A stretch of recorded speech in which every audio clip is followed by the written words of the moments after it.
It is 5:30. We are in order.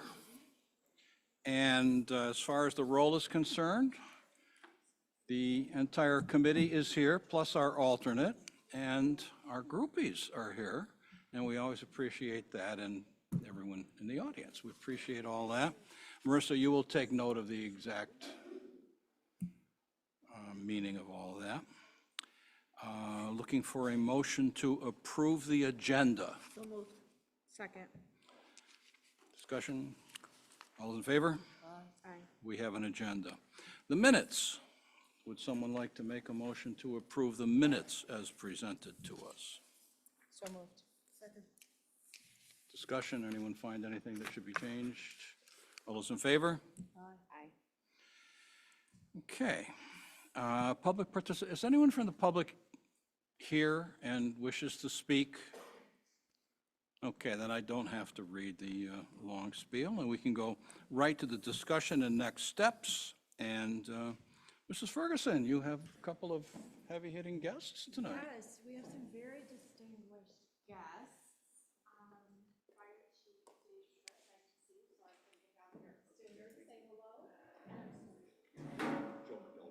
Joe McElroy is with Chief Tripp. Okay, thanks for coming tonight. You're here this evening, I believe, to talk to the School Improvement Committee about a potential partnership to develop a course in fire science at our high school, correct? Yes, ma'am. Okay, all right, well, the floor is yours. Well, good evening, everybody. Thanks for inviting us here. My name is Dave Tripp, the fire chief, and next to me is Joe McElroy. He's a current Board of Safety member. Part of my strategic planning as chief was to try and develop a partnership with the BOE and the Torrington high schools. Years ago, we had a program, more of a fire science technology program, I want to say back in the late 90s, early 2000s, that was successful at first, but then it fell apart and disappeared. The fire service is in a crisis. Everybody knows that the volunteers, it's all over the national news, that volunteerism is a dying thing these days, along with just the generalized trades, electricians, mechanics, plumbers. We're losing all those trades. And the fire service and even the police service, as well as EMS, are losing members. It's hard to recruit members.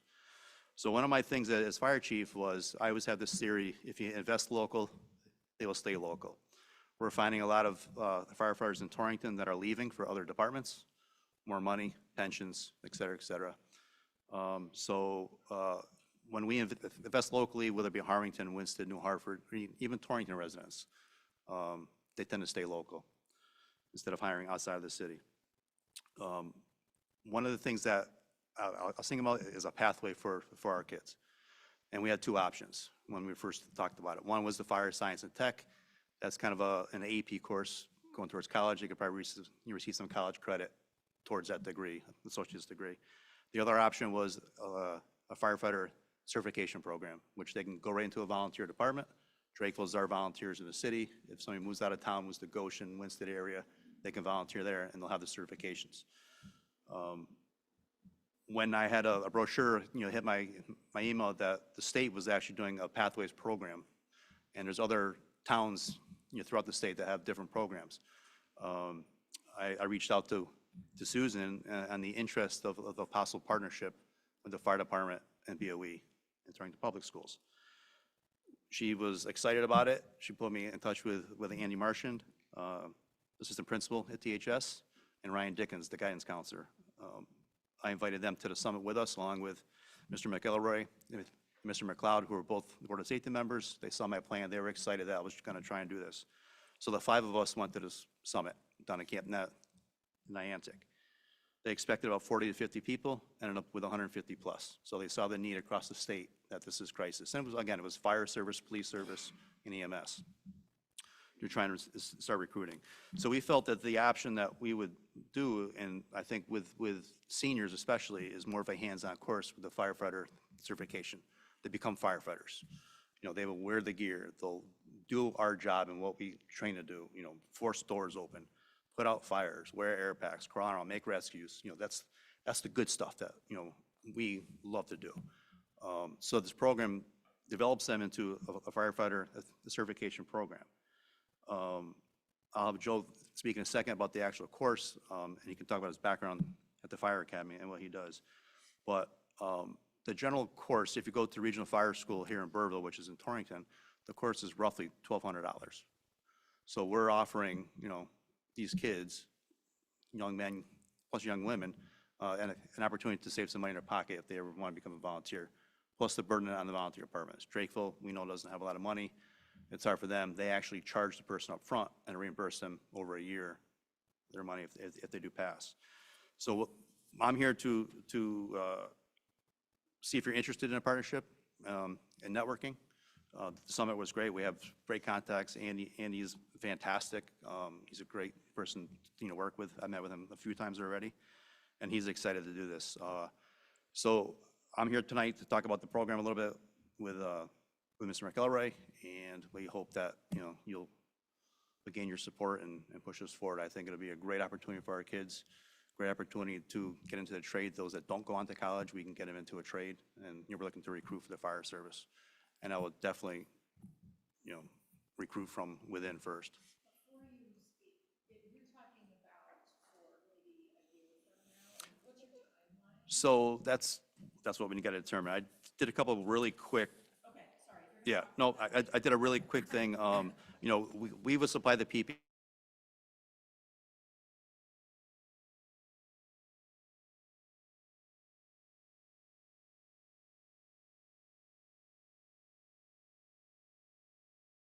All have state certified instructors that would be instructing during the thing, and we provide a schedule.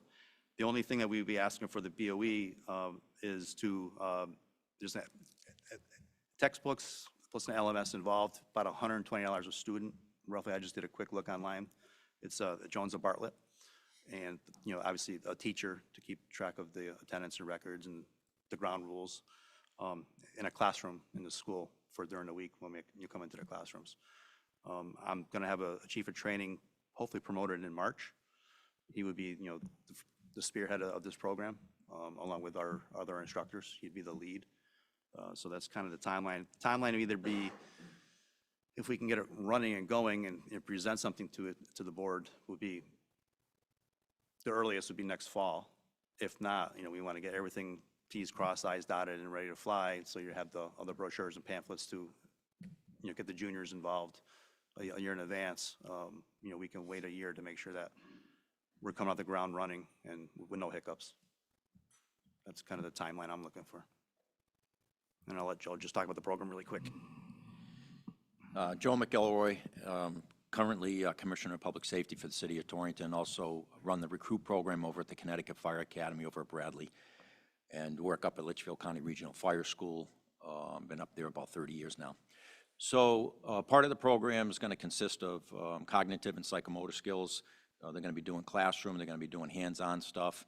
Once they're done with the program, they'll actually be tested by the state of Connecticut on the certification program and actually be certified as a firefighter 1, they call it. So between the classroom, the school, up at the Burville area there for them to train at, having gear, and working with firefighters, it'll prepare them to join their local volunteer fire department and or pursue a career in the fire service. It's about 213 hours typically for the Firefighter 1 program. We normally do a couple nights a week and every other weekend, but this would be a different schedule, obviously, but they still would be able to accomplish the program to get the certification at the end. So if anybody has any questions, because we're not going to take up a whole bunch of your time, but if you have any questions about the program a little bit and how the actual thing works, just ask and we'll try to answer tonight for you. John Kisco, Chairman of the committee. Do any other schools in the state offer this? There's a whole bunch of variety of different types of programs throughout the state. I'm not sure exactly the total number of schools that actually do the whole certification, the Firefighter 1 program. Some of them just do a fire science type program to prepare them for down the road if they want to pursue fire technology or fire science in college and stuff like that. I would have to research or the chief to try to figure out how many schools are actually doing the actual firefighter one. I think because there's so many volunteer departments in the state that are lacking people to join, most departments are now trying to have career people during the day because nobody's volunteering anymore. So I think the numbers are starting to increase because everybody knows the need for it. But the number, I don't know in the whole state how many. Because knowing who else is doing it and how they're doing it would help us not reinvent the wheel. If there are successful existing programs, we could probably learn a lot from them. Gary, you wanted to ask something. So would the certificate allow somebody to go, let's say they didn't make it into our program locally because we have Microphone, Gary. Microphone. I suspect it'll be popular, hopefully for kids who don't want to go to college and spend lots of money and get a high-paying job. But could they take that somewhere else to another community? So it's a statewide certification. Okay, great. Yep.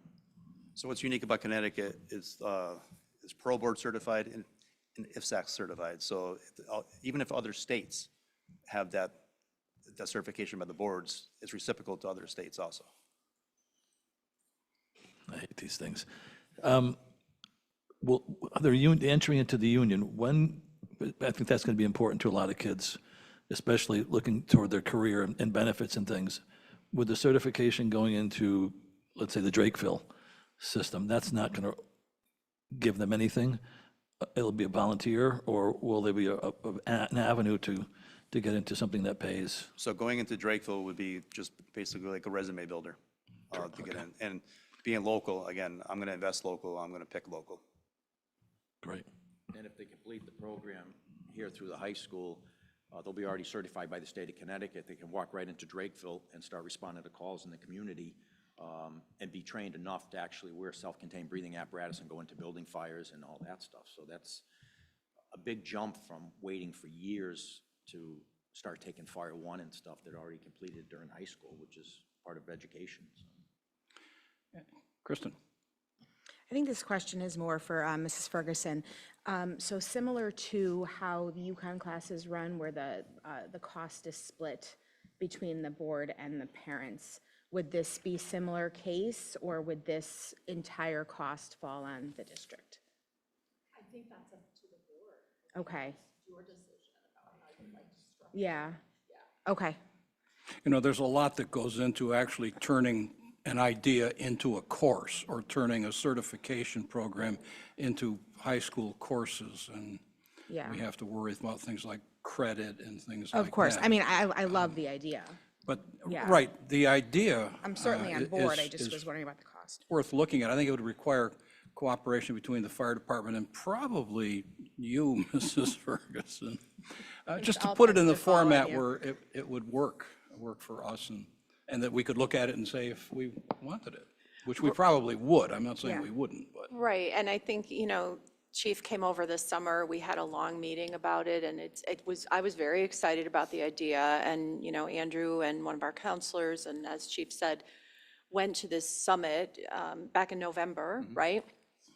And I wasn't at the summit, but my understanding is that it was largely about how to move forward to develop this type of thing, right? So there would be some groundwork that's already happening, to help us kind of get off the ground if it's something that the board was interested in. Is that fair to say? Yes. Yeah.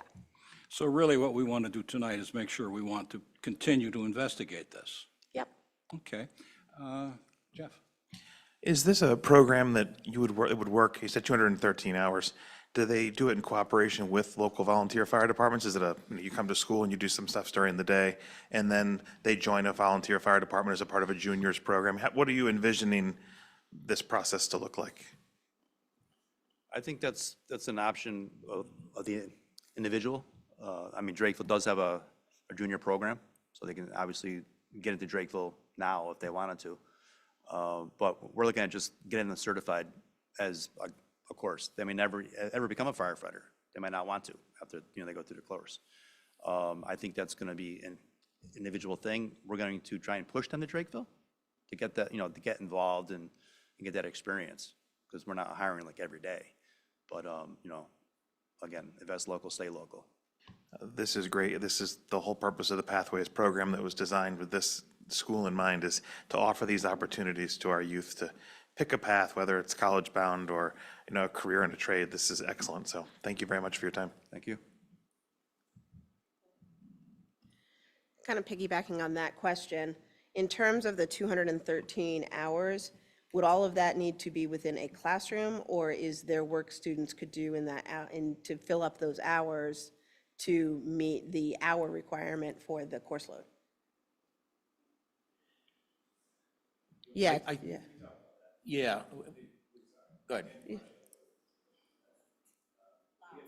had talked about having Saturdays as an option if we need to, so possibly it could be a 4-hour, 5-hour Saturday project, and we could do that with at volunteer. That would need to be part of this commitment. We do need to use props and use the facility up at Burville for training, hands-on training. We couldn't do it here. We actually need a tower and a maze and rooms for search for victims and all that. So some of the program would be very exciting because it's hands-on with gear, and they'd actually be in an environment learning those skills. But a majority can be definitely done in a classroom environment. Thank you. Begin, Jeff. Sorry, last one. Of the 213, are you anticipating there's a split between, is there an approximate in-class versus, you know, on-site, we'll call it, or, you know, hands-on type thing? I'm assuming some of this would be done at the Torrington Fire Department, kind of in that partnership with all the equipment and things. Is there, you obviously on-site is, or hands-on gets everybody excited, but kind of gets a good idea of what that balance would look like, if you know.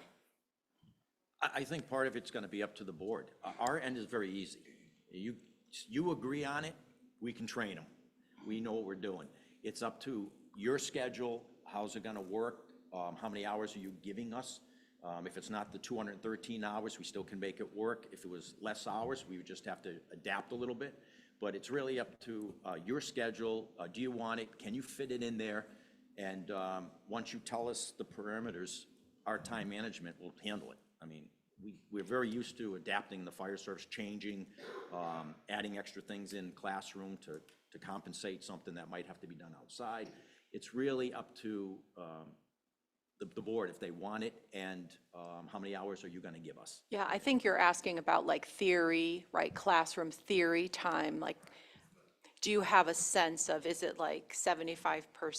Oh, that part of it, I'm sorry. You So know- I would say for firefighter one, it's probably going to be 60%, 65% hands-on. And then the other portion is probably going to be classroom.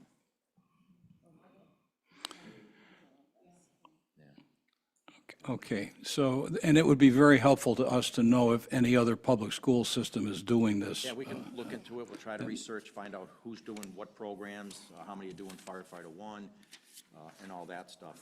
And if we find out majority of them are doing fire-type programs, but none are doing what we're doing in Torrington, we'll set the grounds for everybody else in the state. Okay, so what I think I'm going to ask this committee to do is to just recommend to the board that we pursue this with the fire department, the Board of Public Safety. And Mrs. Ferguson, you will oversee. Thank you. Will someone make that motion? Second. Discussion? All those in favor? Aye. Motion is carried. Thank you very much. I look forward to following the progress of this course, and we have gotten you out in time for your next meeting at City Hall. Thank you. Thank you very much. Appreciate it.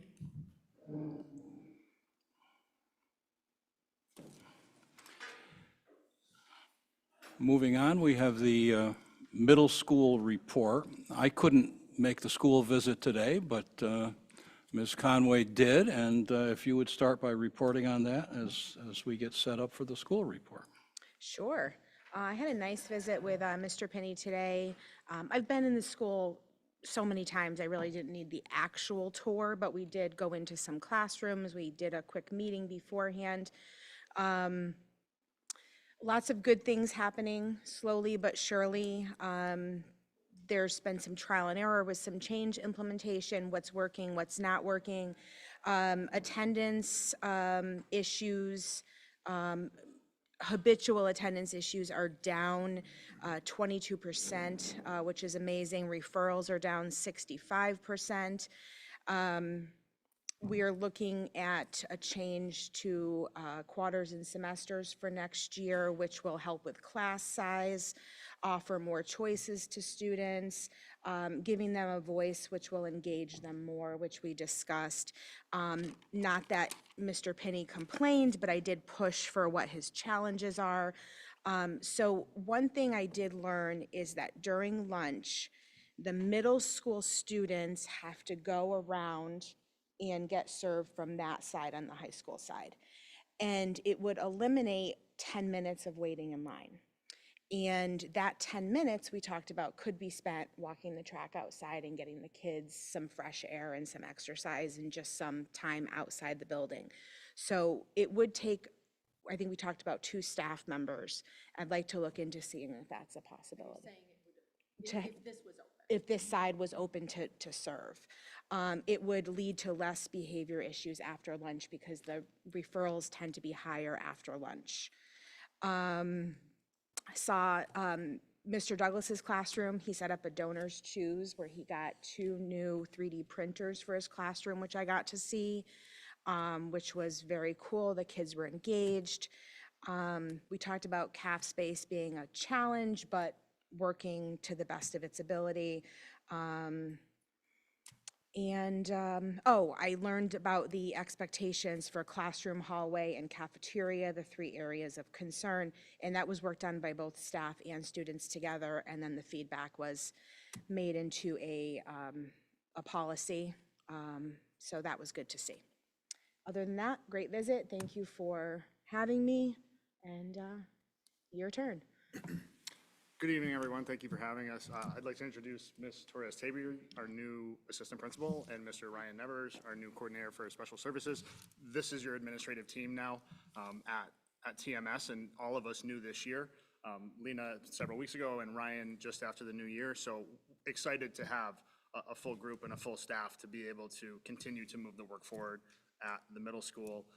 It's been an amazing start to the school year, and a tremendous amount of gratitude to this group for the work that you've done to give us this unbelievable space. I've never been in a school that is like this, that looks like this, that feels like this, and we're already seeing, I believe, impact on our students, specifically in their attendance rate and their desire to be here.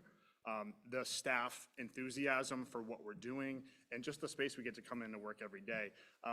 The beginning of the school year, for those of you who don't know, we were able to move into the building the day teachers came back, but the parking lot wasn't open yet. So we had this amazing team building opportunity where we met at TIS, the old school, and bussed over together every day for the first few days of school. And the enthusiasm and excitement of the teachers was amazing. And I give them a tremendous amount of credit for being flexible. And that's what we started the year talking about, was how do we build a foundation for our culture, for where we're moving forward, for what's to come. And we talked about the need to be flexible, to learn our space, to make adjustments, to try things, see if they work best for our population. And if they don't, it's okay. We're going to make changes as we go down the road. So the enthusiasm of the staff has been wonderful. The students coming in the building, we all genuinely were in awe of the space. Now we're living in it. We've been in it for a half a year. We're learning what's working, what's not, and we're still trying things out. And we're still trying to make those policies and procedures that we need to function every day make sense to move students learning. Because at the end of the day, that's what everything is about that we're trying to do. As we moved in, teachers spent a couple days. Thank you for the time that we had at the beginning of the school year to do that. I think teachers truly appreciated that one specific day where we said we are dedicated to making our classrooms ready for students. I think that was tremendously impactful to the morale of the staff and getting people settled into the building. That was a wonderful opportunity for meet and greet and to be able to move around and spend time in their classrooms and really get things ready so that when students came in, we could hit the ground running as much as we could. It's a lot of new space, new admin to start the year, new admin team within the last several weeks to carry the work forward. A lot of new staff with the redistricting. A lot of new staff came over to TMS this year. So when you think about how a school functions, we really have to do everything from scratch. We said, okay, at the old building, this is how we did it. So we always start with that framework. We work with the high school to say, how are you doing it? And then we have to design it for ourselves. Everything from how we execute a fire drill to what lunch waves look like, how do we line up? How do we transition? Do we use lockers? When do we use lockers? It really has been a ground up building of a foundation for what this school can be. And I think that's where the majority of our work has been. It's been wonderful to be a part of. It is slow to make change, and not that it needed to change, but coming in from the outside, looking at how things were going prior from a data standpoint, we certainly knew there was room for growth. So coming in and being able to say, here's what we're going to start with foundationally, building those structures and guidelines so that students and staff know what the expectations are, communicating to parents and family what those expectations are as we move forward clearly and in a way that everybody can understand, so that we have the foundation to then really pile on and do the work academically that we see down the road that needs to happen. So that's going to be something, but we've had a lot of new schedule, students coming in, and I'm sure everybody on the board has gotten feedback about the earlier start time for our 7th and 8th grade students, and I know some of you are experiencing it firsthand. It was a change for a lot of people, but handled extremely well, handled by students, staff, parents. I think it's gone as well as it can because of what people look forward to coming to every day, and that's this amazing space. So thank you for putting us in it and giving us the chance to use it. When we talked and I came in and looked at how do we identify where our energies and efforts are going to be this year, really I went back to the feedback from students and staff and parents last year. That was the crux of where do we need to make changes and growth in this first year. And it was very important to me that coming from the outside, it was the voice of the community that set the tone for how we move forward. And that really was coming from the school climate surveys last year, and the people that were surveyed, the staff, the students, and parents, identified some specific areas that we chose to focus on, and the message was to build culture. This year is about process and procedures to build the foundation of a culture for how we're gonna move the middle school forward. And that started with the feedback from parents, and there were very specific goals created around the feedback we got from the students and the staff and the parents. Those were around belonging, consistency in the application and expectations, recognition of students who are doing good work, and staff as well. I think that's an important part of it. Giving the students a voice, and how are we supporting staff to make growth and move things forward? Because that is so much about what we do. The culture is tremendously important, but at the end of the day, recognizing student growth is what we're here for. So we have to figure out how to do both. And I'll talk a little bit tonight about what that looked like and show you some of the data. That sense of belonging, first and foremost, when you look at attendance data, our students coming to school, the shift in students wanting to be here, I think is tremendous. And that's something that Ms. Conway and I talked about today. When you look at the average last year at this time from August to January, pulling the 7th and 8th graders, there was about a 33% of students had missed 15 or more days. Same time frame last year, same 2 grade levels. This year, that number is 6%. Students want to be here, which is an amazing, amazing start. That's what we need. If students are in the classroom, now we need to teach. And that's what we've started off this year at. That's the culture we're working on, and that's the expectation that we're going to continue to use moving forward. And that is a tremendous thing. How are we doing that? Relationships between staff and students, always first and foremost. But we're trying to add those fun things that make middle school special as well, and we're doing it with the students. We did a holiday movie night, which was an experience. Students not really sure how to interact with each other yet at this age. Some of it was structured, some of it was unstructured on purpose, and we're gonna continue to learn and grow and make those events better, but give students the opportunity to have that social time because it is such a motivator for them, and to do it tied to the school. We want them to want to be here. Before school, after school, during school, we really want them to be in the building because that's when we know we can really teach. We have some amazing trips coming up. Some of them have been historic, the Washington, D.C. trip. We're also doing the Hamilton trip. Thank you for approving that. We're trying to give them tremendous experiences that make them want to be in school. And then we're going to tie those things to academic learning and make sure that those things are really furthering their education. And that's an important thing that we're going to do. Ms. Conway talked a little bit about consistency and expectations. And this was an activity that we did as teams with the students and with the staff, and then work together to combine those things. Years ago when PBIS launched, it was about positive behavior intervention systems. What are the things you're asking people to do? I don't want to get caught in, don't do this, don't do this, don't do that. I want to say, here's the expectation. This is what it looks like to be a strong learner, a healthy learner in the classroom, in the cafeteria, and in the hallway. And the students and the staff came up with these expectations. We defined, what does it look like to be safe in those areas? What does it look like to be respectful in those areas? And what does it look like to be responsible in those areas? And it's tremendously important that we have a common language for how we reinforce expectations, because we wanted to set the bar this year and say, how are we doing this? Well, we can't do it without our students, and we certainly can't do it without our staff. To do that together and to come out with something that is understandable, clean, able to be communicated, we're gonna have posters made and put it up throughout the building so that we all speak the same language. That's part of that foundation that we're trying to build. And I credit our students for being able to have a conversation like this. They are very capable, and they appreciated the opportunity to give that feedback, and then to look at the final product and even edit the final product and say, well, we really like this. This makes a lot of sense. We actually have higher expectations for ourselves here and here, and we're able to kind of raise the bar a little bit with their support. Continuing with the accountability and consistency, referrals to the office are down significantly, which means behavior is better. I credit that in part to certainly to our staff, but also to our students. The setup of this building is tremendously supportive of adult supervision. Those long straight hallways for the middle school have been wonderful. The amount of staff that you see in the hallway in between classes is tremendously helpful. Staff are encouraged to be out. I'm always out. I was out with the board members today during passing time. It helps build relationships. It encourages students to feel supported, but also to make sure they're doing the right thing. And it cuts down on the discipline after the fact. It's all geared towards getting them in the classroom and learning, but really it's about visibility, relationships, and presence on the front end that allows us to move forward without having to deal with some of the things that we maybe had to deal with in the past. Recognizing students is always a priority. We did it through TAG Awards. We did trimester house awards this year. We didn't do it monthly. I know it was monthly in the past. I really wanted students to feel recognized, but I also wanted to make sure that they're earning that recognition. I don't want there to be token awards. I want it to be well earned. And teachers and teams were excited to recognize academic excellence, most improved students, students' kindness, and then students of the month. They chose 2 on each team. So we recognize a number of students within the school for trimester 1. We will do it again for trimester 2.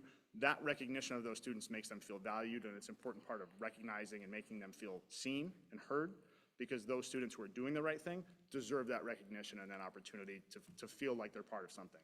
Our National Junior Honor Society has a tremendous group of students who love to do volunteer work. They did our open house where they gave tours to members of the community, and we're here on a Saturday morning from 7:30 to 11:30. And I know one particular student who's the head of our student council. I want to say she gave 12 tours, and she set the bar. She was so excited, and she was amazing at what she did. I appreciate their willingness to be a part of our community outside of the classroom, and our students really want that. And I want to make sure we're creating those opportunities for them.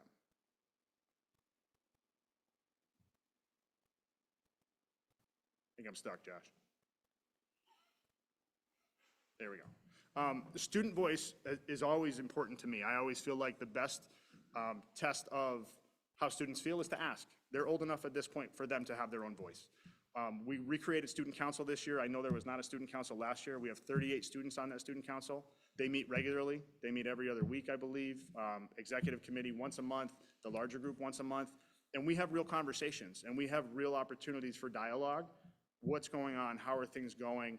They implemented on their own a feedback box in the office where students can anonymously give feedback, and then they collect that data and we sit down and we have a conversation. What's going well? Where can we improve? Where can we make your experience better? And I think that's an important circle of communication, and the students have been amazing at taking that on. But to have a student council in middle school of 38 students is a wonderful thing. And they're doing an amazing job with the events. We're already planning our next Spirit Week, which is going to be next week. They're looking at doing a pep rally potentially in the spring. We have a student staff basketball game coming up at the end of February. Those are all things that our student council is taking on, that are those student-led culture-driven initiatives that they're doing on their own, and we're just guiding. So it's wonderful to be able to help them through that, but to give them that voice and say, what do you want this experience to be, I think is important. Middle school students want choice, and we want to be able to give them that choice at this age.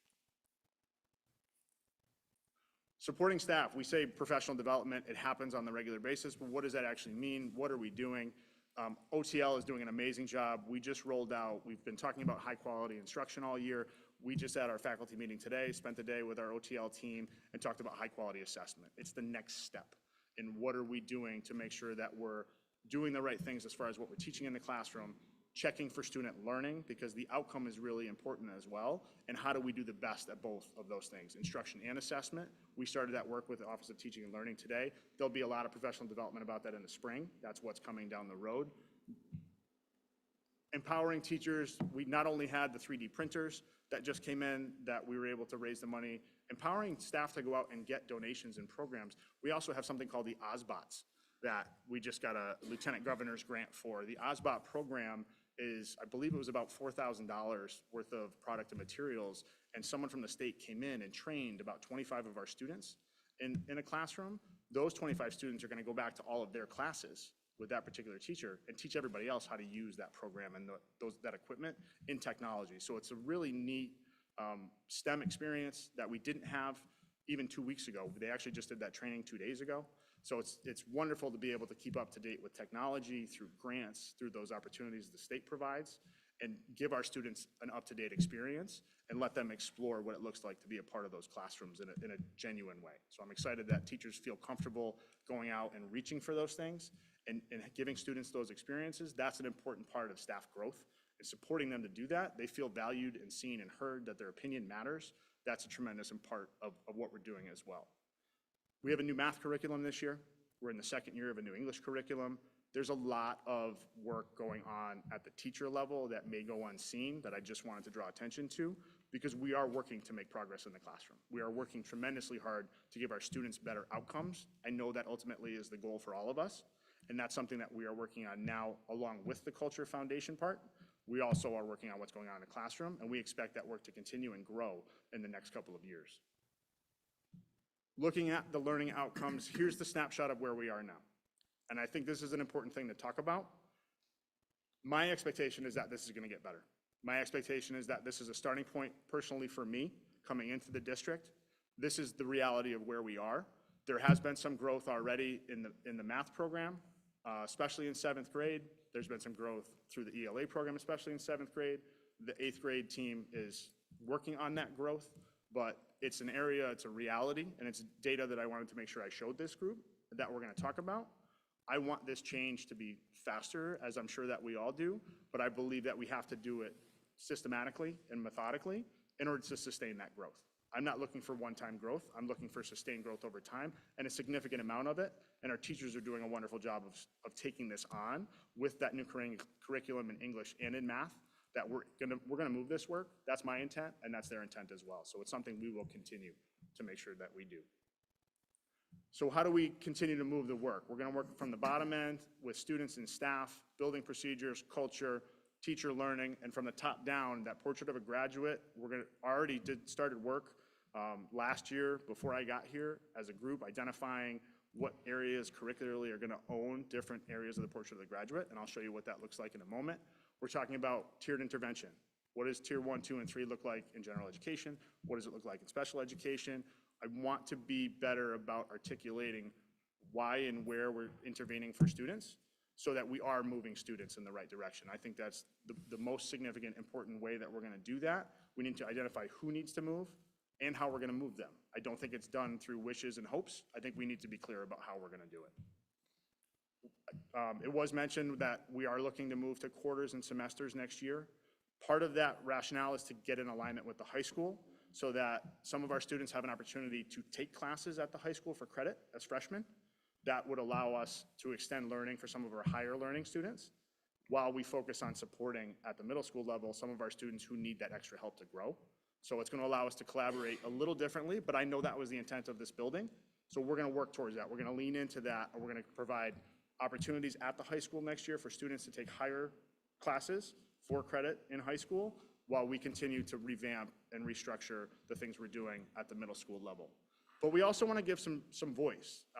Part of the conversation I had today with board members was the question of whether or not parents understand what are their students taking in middle school. Do you have a clear understanding for what your kids took while they were here? We need to develop a program of studies. It's something we're working on. It's in process. But there's a much more clear outline for what classes you take in 7th grade, what classes you take in 8th grade, what's required, and where students might start to have a voice. And I say voice because we're gonna ask students to register through Power School for 7th grade and 8th grade next year and say, I'd like to take, if it's available, these classes, specifically in the areas of performing arts, STEAM, and cultural explorations and world language. We're going to allow students to have a voice in those areas. We may not be able to accommodate everybody's individual choice, but we will do our best. But we want to start to communicate with parents and families. What are your child's interests? What do you want to take and work with those families to try to make that happen and build some ownership among families and students of putting them where they want to be, giving them the opportunity to explore and learn what they want to learn, but still have that exploratory middle school experience. They still need to be able to say, I took STEM classes, I met the requirements in these areas, but I took a performing arts class because I may love it and I may have never taken a class in it. We want to make sure they have that true middle school experience, and I think that's an important part of it. Continuing to work on curriculum alignment and common assessments through the Portrait of a Graduate. I'm sure everybody in this room has seen this. Last year, at the end of the year, work has already started at the middle school to take ownership of what Portrait of the Graduate will look like. Different curriculum areas have said, I'm going to focus on these areas. We're going to work on embedding those into the curriculum so that there's a through line from the day they walk across the stage to the first day they come in the door at TMS. And that's work that will continue for us as we move forward so that there is clear communication on what you're taking, why you're taking it, why it matters to the town of Torrington and to Torrington Public Schools. Questions for me? Thank you. Especially at the end, the positive things going on and projected for the future. Committee questions first. Committee questions, committee comments? Anyone else? Jeff? Great presentation. It's always good to see the new things that are happening and understanding the challenges and the successes that are coming. Congrats to the team for all the hard work. And it was interesting today to see how non-chaotic a 7th grade hallway was with students rolling in and grabbing, book bags and stopping at the lockers back like when we were kids.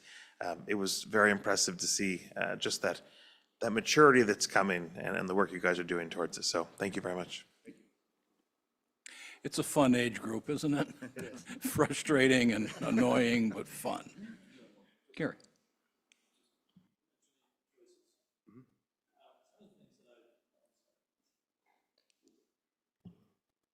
And I'm not sure how it works, but things that I've brought up in the past, because my kids were lacking in some things, but certain things that kids have been lacking leaving here, and coincidentally, 2 people last night, both graduates of Torrington, and then one of their wives is a teacher, were commenting on their daughters that graduated last year. And it goes back to geography again, believe it or not. But that's that and phys ed. Are we going to, well, I mean, these kids did not know where, they're both at UConn, didn't know where Venezuela was. My daughter went to Syracuse, didn't know where Argentina was 5 or 6 years ago. And none of the other 5 girls in the circle, all honor students, didn't know where South America was, or parts of it. Today's day and age, geography is very critical. But that, phys ed, other things that some kids just don't want to do or take. And I don't know how we offer some of these courses, but would we prioritize some of those things so the kids have to learn some things that are important rather than ignore some of those things that, I mean, my daughter was embarrassed when she got to Syracuse and realized what she didn't know. And she got tutors, and she's not alone, and I wasn't the best student. But there are certain things that I feel are priorities, that other parents feel are priorities. I don't know how we come up with our curriculum, and I've talked to Mrs. Ferguson about it. But will that fit in with all this? So we are right in the thick of a curriculum review. So all of those things are being seriously looked at. But I think everything that Mr. Pinney has presented here beautifully dovetails with the work that's being done in OTL, right? And the middle school team has been a great partner in that work. And curriculum review work is something that's kind of ongoing, and it's not something that happens overnight. However, given the conversations that we've had recently, we are taking a very focused look at some of those things that you're mentioning, yes. It would be, when I went to school, you had to go through certain coursework before you got out of school in order to be able to expect to go to college and participate. Or just understand how the world works if you don't go to school. Even when I went to college, I probably didn't know. But I mean, in terms of the priority of courses that we're going to bring back versus what we may have lost, and I don't mean recently, but let's say 10 years ago, 5 years ago, 4 years ago, things like that. I don't know how they fit in, but and I never really care to get involved in it, but. Right, and I think this is a conversation perhaps for another meeting, but just very, very briefly, I think to respond, and I hate to keep doing this because I feel like a broken record when I say this, but I think that the problem has long been the advent of whole language in the younger grades. That actually caused almost the extinction of what we call core content area subjects, social studies, science, especially in the younger grades, because everything was integrated into literacy and math. But we're moving away from that, as you know. So there's going to be a course correction, and there is one underway. Yeah, thank you for continuing this discussion about more social studies being necessary. There is a theory in teaching pedagogy that says, well, if the student hasn't learned it, it hasn't been taught. And that's a good way to define that, but can't always blame the system, the curriculum, or the teachers if a kid hasn't learned something pretty basic, because it is up to a student to pay enough attention. But anyway, it's just my defense of educators in general. Anyone else? I don't think it was the educators. I think it was just the offerings in the past that were the problem, not the educators. But as was explained, there were reasons going back a number of years how we ended up that way. That's all. Okay, thank you. So I guess that's all. Thank you very much. Thank you. Very comprehensive, very positive, very forward-looking. Enjoyed hearing that.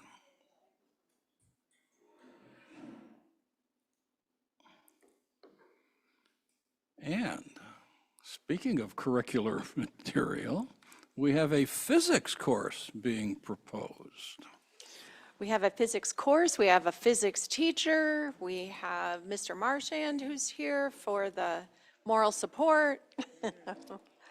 We have Mr. Dubois to talk about UConn ECE physics. Thank you for being here. Oh, thank you. And I appreciate, how hard everyone's worked to create more opportunities for our kids. And clearly, I think the UConn classes have done very well. And physics, I think, is just another one that we can add to the repertoire.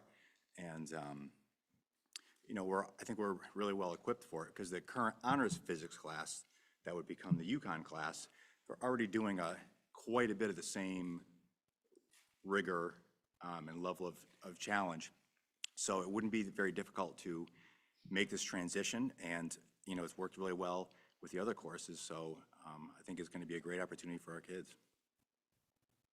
Rick, can you just tell the committee what's the rationale in moving from the honors to the ECE? What's the benefit, I guess?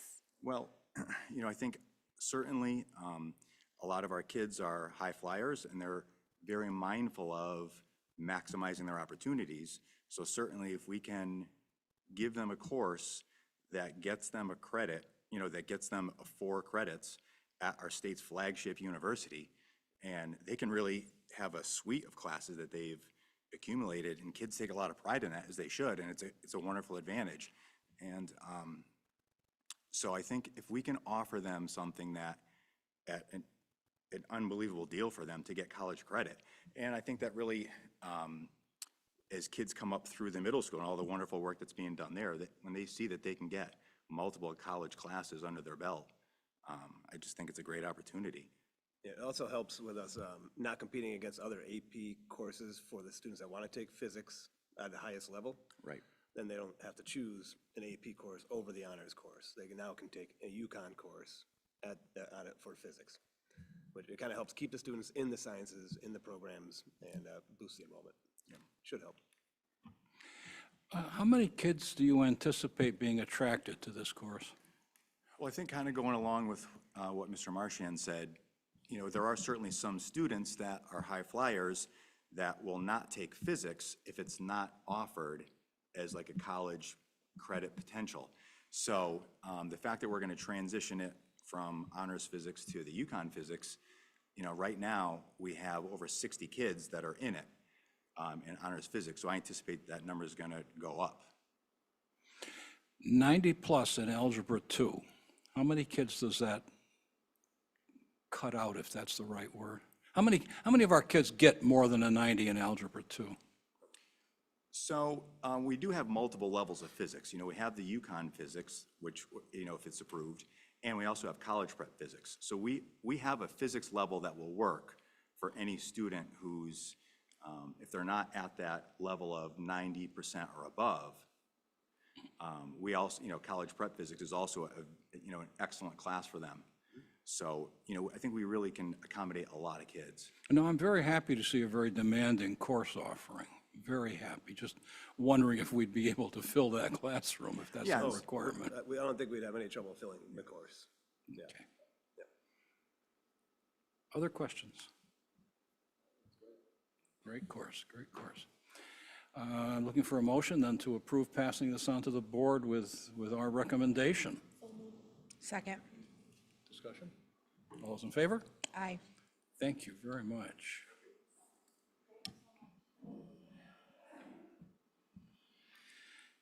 Okay, distinguished alumnus, this was presented to us with dates, and we've all had a chance to look at it. Would anyone like to discuss anything about those proposed dates, or? That last year, for the first time, we made the presentation at the awards night rather than scholarship night. So you'll see the highlighted section at the bottom of this first page in your packet. Would just ask that the committee decide which night they'd like to do this, so that when the paperwork goes out, like I will potentially on Monday send this out in a media blast, and it'll go out to all TPS for the first time this year. Last year seemed, and Andrew, you were there with me. I mean, last year, I thought it fit in very nicely with awards night because it's an award. The awards night is for all grades, 9 through 12. And then the scholarship night is just seniors. Yep, Depends which audience you're for. yep. Recommendation is the awards night? Makes more sense? I don't know, maybe it's just me because it's an award, it's not a scholarship. Well, no, but- it makes sense. I'm Yeah. just wondering if if you're recommending that. To me, it felt better last Okay, year. that sounds like a recommendation to Yeah. me. So that seems to be our choice, committee members. I'm in favor of that. Anyone? That makes sense to me. Okay, so we're not even going to vote on that. And Looks like then you've with got the your 28th. caveat, I think the reason we ended up with awards night is because our candidate was unable to make scholarship night. So are you open to that flexibility if your chosen candidate? I think we are, aren't we? Yeah. Okay, It's Their whatever award, whatever they works should really get best. it when they get it. right, so we'll publish it with awards, but then with the understanding that if we run into a snag, we can be a little flexible. Okay. Okay, so people have a month to submit nominations for this, right? Correct. And you will be publicizing this by, On Monday, Lori Royce will send everything out to our media listserv, and I will send it out via email to all TPS. And then, as has been done in the past, we send it out, we give it a couple weeks, we do it again. It's human nature, people tend to wait till the last minute to submit, so. well, it's worked in the past. We've ended up, although it Yeah, looks we know- sometimes like we aren't going to get many, by the time we get to it, there are a lot, yeah. so- Right, and we still have the last couple of years to Right. Okay. include. Yep. Okay? Okay, so then I'm not even going to ask for a vote on this. We're all set with what's been presented and the, going with the awards night, right? Okay, we are pretty much to the end of our agenda. One more item, and that is the board goals. The board adopted the two goals that we passed on.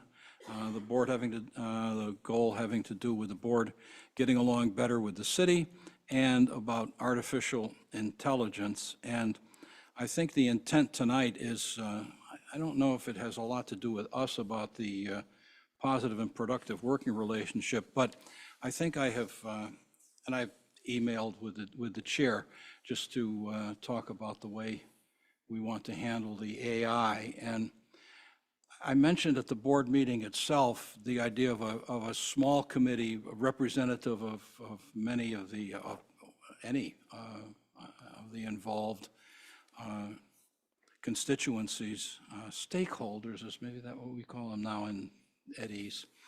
But the people who have something to do with this and the people who have a stake in it, a small committee, 10, 12, maybe 14 people, that depend on exactly how many groups we decided should be represented.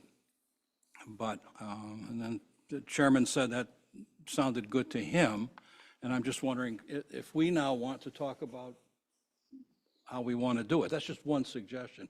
And if we want to save ourselves the trouble, I asked AI today, really, 2 pages, I said, generate a school board policy, a school system policy for dealing with AI, and here it is. So we could just go with that. Who wants, I'm sorry. Okay, other ways of handling that, or any tweaking of that way of handling it, or any points to make? Gary, with the microphone, please.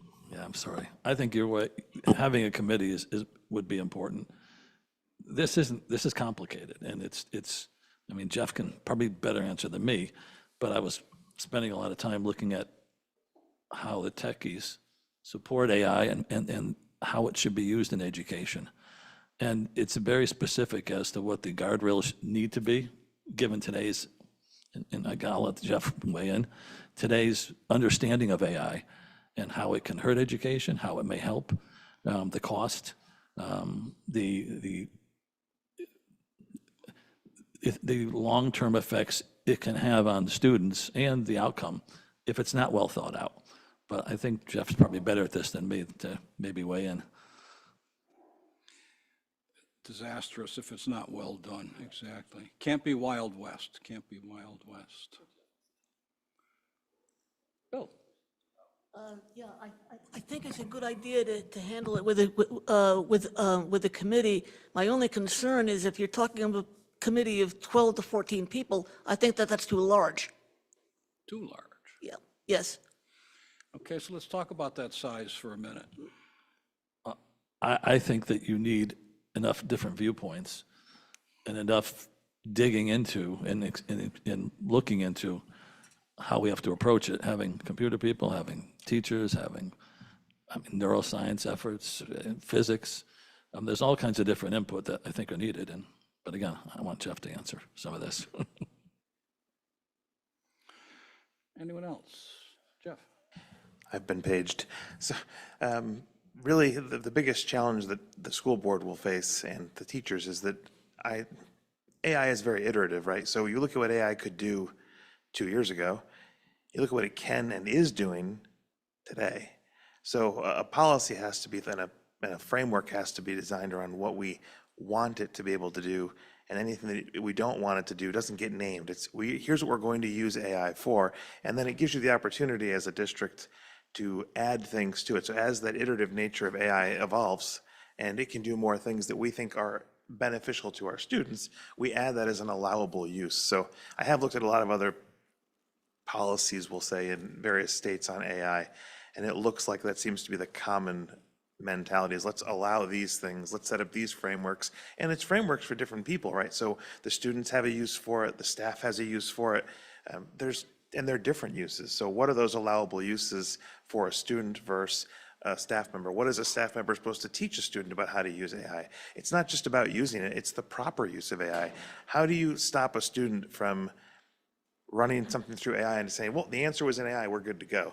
I mean, it's really way back in the beginning. Remember your notes, your footnotes on what the sources were for things. Just running something through Chat GPT and saying this is the answer isn't obviously going to work long term. So those are the types of things that we need to look at and how we design a policy. In my opinion, I think a group of 10 to 14 people is reasonable. I think 40 would be way too many. You need a certain number of voices, but the right voices in the room, whoever your group decides that might be. And it doesn't mean that other people wouldn't be consulted. I'm thinking the size of the committee itself, the decision-making group, the deliberative group, around a dozen. Can I speak to that, John? Can I speak to that? I agree with you. I think that the feedback can be given to the committee, but to keep the committee under 10 and allow them to solicit that feedback and then filter that feedback would be more productive and efficient than when you start to get over 10. I think that many people around a table can complicate and lengthen the process. That's actually a pretty good point. What if you were to have a smaller group that invited certain, we'll say, experts or knowledge, people who have a good knowledge of it or an opinion, and you brought those people in to talk to the committee on a schedule? Say you had 8 meetings of the ad hoc committee, and the first 4 brought in certain areas of expertise or certain people or stakeholders we thought were important, and I would say influence, they helped educate the group on the ad hoc on what their opinions were. And then the ad hoc committee meets amongst themselves in that latter half of that 8 or 10, whatever the number of meetings are, to come up with a recommendation for the full board.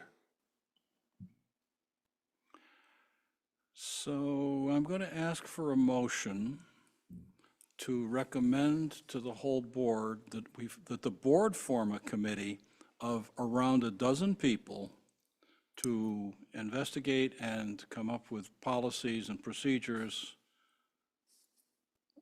concerning AI in the Torrington Public Schools. Yes, no? Someone going to move that? Technically, I'm the alternate now. We switched. Oh, you're the alternate? Yeah, you got to make it. We switched. We have, any second? Second to the motion? Forgot about that halfway through the meeting. I'm no longer on this. Well, I'll second it then. I'll do that. All those in favor? Aye. I'm opposed. And Bill is opposed because the committee is the wrong size. So, we've done that. We're recommending that to the board. And I guess, where's my agenda? We're done. Topics for future meetings, AI concerns, new math program. We eventually need to hear about the new math program, Mrs. Ferguson, eventually. Yeah. How that's going. Ability grouping, device concerns. Anyone else want to add to this list, or is that enough to chew on for a while? That's enough. Okay. Comments for the good of the order? Great presentation tonight by all of you who are here. I appreciate it. Look forward to seeing where the AI stuff goes.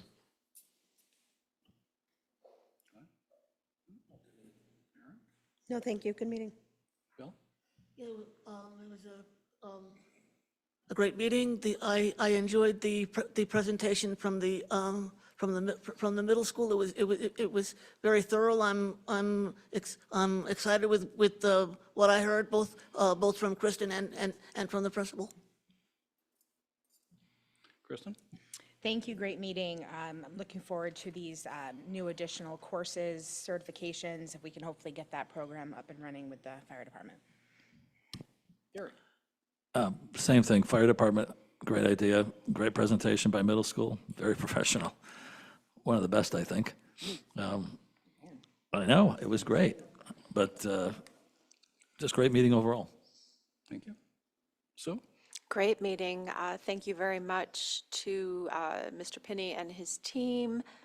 Thank you, Mr. Dubois, and I know that they had to leave, but so excited about the fire chief's proposal. Sounds awesome. Dr. Baker down there someplace? I ditto those sentiments. It was an incredible meeting. this evening. I feel like Torrington Middle School, you really exemplified all of the hard work that I see happening in so many of our schools, but kudos to you guys as a team. I'm so excited to see what comes next from you guys. And obviously, the coursework really pertaining more to trades and looking at ways to invest within the community so that we can keep our students here local. Thank you. Kim? Great meeting, great presentation. Marissa? No. I would like to thank everybody for coming tonight, obviously, and especially the people who presented. We've been on a roll lately, thanks to Mrs. Ferguson, I think, bringing the right people in the right circumstances. And I am appreciative not only of the board members who have to be here because they're members of the committee, but also to the people who just show up to be with us. I do appreciate that. Say what? Oh, I think so too, but I'm prejudiced. Did you hear that, though? Oh, wow. Best, yeah. Anyway, looking for a motion to adjourn to stop this. All in favor? Aye. We're adjourned.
Call the meeting to order.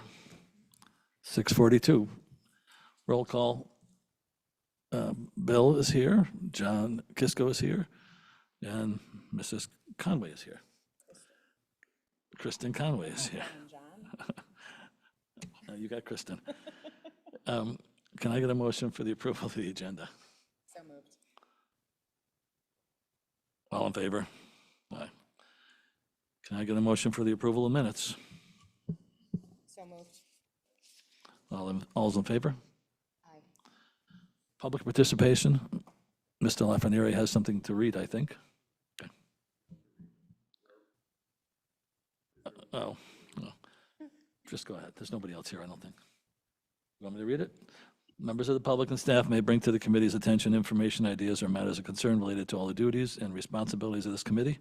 This committee will not allow comments regarding specific staff members or personal grievances. The time for individual remarks will be apportioned according to the number of speakers and will be limited to 5 minutes per speaker unless extended by the chair. You need more than 5 minutes? No. So I was asked to read this by Stacy Pollack, the TMS Humanities coach. Dear members of the Policy Committee, a research article in the July 12, 2024 edition of the Journal of Information Policy states that 90% of school districts across the United States provide all middle and high school students with a device to use for learning. In Connecticut, a 2023 survey showed that 90% of one-to-one computer programs were in place in middle and high schools. There are 3 primary goals for one-to-one device implementation in schools. First, to allow teachers to customize learning to deliver more personalized experiences for students. Second, to improve technology and digital skills for students. And third, to allow students to do more complex and creative work. At TMS, we deliver personalized experiences for students in many ways. Any student who is absent or being tutored accesses their learning via Google Classroom. Students with writing difficulties use digital notebooks to keep track of their notes. Teachers are able to assess their students with formative and summative assessments in a digital format. Parents have access to Google Classroom content, allowing them to see what their children are learning or if work is missing. Our multilingual students access their assignments with ease and can translate documents into any language. They also have access to audio options so they can comprehend complex material. Our students with disabilities have access to assistive technology that a pencil and paper cannot provide. At TMS, we are also working to improve the technology and digital skills of students. Our students participate in STEAM classes, designing 3D projects, coding, robots, and creating apps. Last year, we had an art class where students created all of their art digitally. Throughout the day, students are learning to be responsible for their technology, carrying their computers, and charging it for use. Students email teachers if they have a question or if they have been absent, which not only works on communication, but proper email etiquette and advocating for oneself. Students have access to PowerSchool, and many can be seen checking the daily schedule and their grades on the platform. This supports the executive functioning skill of planning. At TMS, students are completing complex and creative work. Our students complete science simulations using Gizmo, and in math, students needing a challenge work on Khan Academy. Students create a variety of projects on Canva, ranging from lemonade stands and history to food trucks and health. Students learn essential research skills, whether they are investigating the Lewis and Clark expedition or the battles of the Revolutionary War. As a coach of language arts teachers, I'm tasked with making sure my colleagues are teaching the Common Core standards set by the state of Connecticut. 8 ELA standards speak to the use of technology in the classroom, whether it be evaluating the advantages and disadvantages of using different mediums to present a particular topic or idea, or gathering relevant information from multiple print and digital sources, and using search terms effectively. This standard also requires students to assess the credibility and accuracy of each source. Speaking and listening is an integral part of our classes, and there is even a standard about integrating multimedia and visual displays into presentations to clarify information, strengthen claims and evidence, and add interest. If students do not have access to technology, these standards cannot be addressed in our classrooms. Students without the internet or a computer at home are at a disadvantage. A 2023 report showed that 92% of all jobs require digital skills. I want the students of Torrington Middle School to have access to those jobs. I would welcome a survey of teachers, parents, and students to better evaluate how technology is being used at TMS and what solutions would be best for the digital natives in front of us. I challenge us to become a tech-intentional school district instead of a tech-free school district. Thank you for your time. Respectfully submitted, Stacy Pollock, TMS Humanities Coach. First item on the agenda is dress code.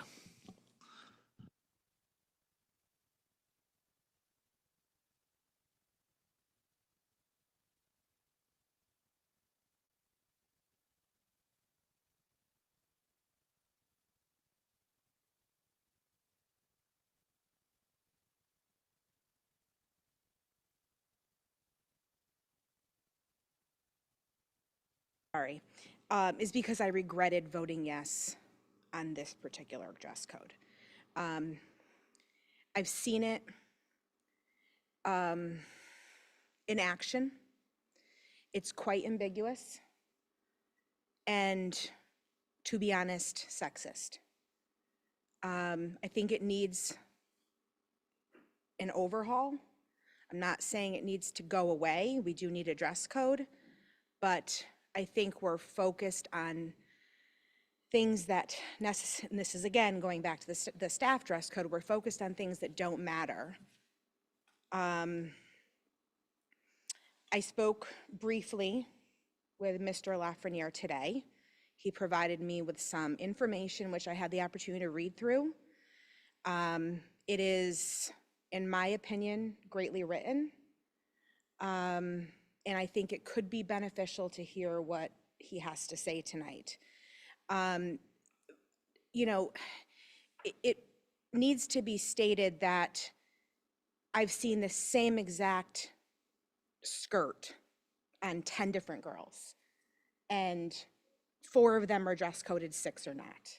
And it could be because some are taller than others, or a specific shirt on 10 girls, 5 are dress coded because maybe they're a little more well endowed. And it's just not fair. We cannot be focusing on body type, and it's sexist. And it's not enforceable. And it's too open to interpretation. Okay, thank you. John, do you have a problem if Jason goes through what he brought with him, or do you want to discuss this further? I do, but do you have a problem with it? Okay. Why don't I let Jason just go through what he brought? I don't think that I have much of a problem with the dress code either, but he did make an effort to put something together, so I'm going to let him go through it, but just don't take forever. Nope, I won't. So I literally took our dress code policy, and Kristen, thank you for giving me credit for writing this, but I didn't. I read through it, realized exactly what you're saying, that there's a lot of things in it that are very gender specific, and put it through AI and asked AI to take to make it more gender neutral. And it did that quite well. So basically, the purpose of the review is to ensure that the district's dress code, and I know I have this as a packet, but I realize that there may be protocol that I didn't follow to make sure that the packet is provided to everybody. So I have emailed it to the board clerk so that that can get sent out to everybody and made accessible to everybody. We want to make sure that the dress code maintains appropriate decorum in a public school setting, aligns with Connecticut guidance and civil rights laws, is enforceable, equitable, and educationally sound, and reduces subjective or discriminatory enforcement. There's a lot more here, but basically, the educational impact, we need to reduce classroom disruption caused by subjective enforcement, support student dignity and inclusion, provide clearer guidance for families and staff, and preserve professional standards appropriate for public school environment. So the biggest areas in looking at the current dress code, if we look at sections A, B, D, and H, taken together are their functionality gendered. Prohibit clothing that reveals shoulders, abdomen, or upper thigh, banning tights unless covered but allowing yoga pants, regulating skirts and dresses more explicitly than pants. These standards historically and practically target female-presenting students in bodies more than male-presenting students, even if gender-neutral language is used. Why it matters legally and ethically, courts increasingly look at disparate impact, not just wording. A policy can be neutral on paper, but discriminatory in practice. So ambiguity and subjectivity, phrases such as reveals the upper thigh, excessively torn, safely walk, sit, bend, conceals the identity. It invites inconsistent enforcement, which increases the risk of gender bias. An example of tension, yoga pants are allowed, tights are not unless covered. It's unclear and it's hard to justify. Shoulder prohibition is outdated. Sagging pants enforcement history, while neutral in wording, bans on suggest sagging pants have historically been enforced disproportionately against male students of color, creating a racial equity concern, even though race is later disclaimed. There's, and then just a need for strong equity language at the end, but not fully aligned. So some language that they suggest, if I can, is, let's see. Just one second, who's suggesting? The suggestion that Well- that I agree with. Well, let me just, okay, well, you do. I Okay. do agree with the way that it's written. So sample language, so in sections A, B, D, and H, clothing must provide adequate coverage to support a safe, respectful, and distraction-free learning environment. Garments must fully cover the torso from chest to waist and be securely fitted to remain in place during normal school activities, including walking, sitting, and bending. No mention of thighs, shoulders, waist, okay? Clothing must be worn in a manner that does not expose undergarments or private areas at any time during the school day. Doesn't mention any specific type of body part. Bottom garments, including shorts, skirts, dresses, and pants, must be sufficient length and fit to allow full participation in school activities without exposure of undergarments or private areas. Leggings, tights, yoga pants, and similar garments are permitted, provided they are not transparent and are worn in a manner that maintains appropriate coverage. Again, going back to the previous one. Revising the sagging pants language. Pants must be worn at waist and secured to remain in place during normal school activities. Clarifying some footwear rule. Footwear must be safe and appropriate for the school setting. Shoes that pose a safety risk or damage school property are not permitted. And then an enforcement safeguard at the end. Enforcement of the dress code shall prioritize student dignity, minimize loss of instructional time, and avoid drawing unnecessary attention to individual students. This language is increasingly recommended by state education departments and civil rights offices. I've added some other things in here which could help with administrator enforcement, kind of a flow chart of yes and no questions on when things should happen or not happen. Kind of a cool little pictograph that Google Classroom AI put together for me in doing this of that could be given to staff to help them to understand the changes, for parents to understand the changes and why we're doing it. Looking to focus on coverage, not body parts, gender neutral and body neutral, and protected expression. Thank you. I think we're going to have to, I'm going to talk to John about this and everybody else. I'll be honest, I personally, if anybody understood AI like Jeff may, AI is an algorithm that grabs data and information from whatever source the algorithm is designed to grab it from. I don't personally want to rely on an algorithm. I'll rely on your opinion. The algorithm itself is something that doesn't take into consideration the community itself, the makeup of the students itself, because it doesn't know it, and every community is different. I think that for today, I'm going to put this discussion aside because I think we need to talk to the principal because there has been an accusation, and I'm not really thinking it should be that there's a sexist approach to how the middle school, for instance, may apply it, or other schools. I don't believe that to be the case, but I understand what Kristen's talking about, but I think the board has made a decision and we need to go back and talk about it.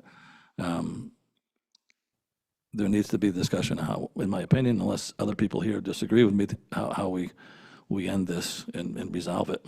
I agree with John. I don't think there is a problem. Maybe there, one second. There may be some tweaks, but I don't believe it needs to be wholesale. I don't I personally don't worry about the civil rights issues. I think it was crafted by our attorneys to allow us to meet that. I don't personally, and John may agree with me, may not, I don't know how we achieve through equity the same outcome, because our principal here may look at it different than another principal. A teacher may look at it different than another teacher, which has been some of the concern. There is always going to be subjectivity. You're not going to eliminate subjectivity. It's never going to happen, because your interpretation or, Dora's interpretation of even that will be a little different. But maybe they want to tweak it, maybe they don't. I think we can look at it. But John, do you have any, John had. Okay. Who's voting tonight? Yes, I'm sorry, go ahead.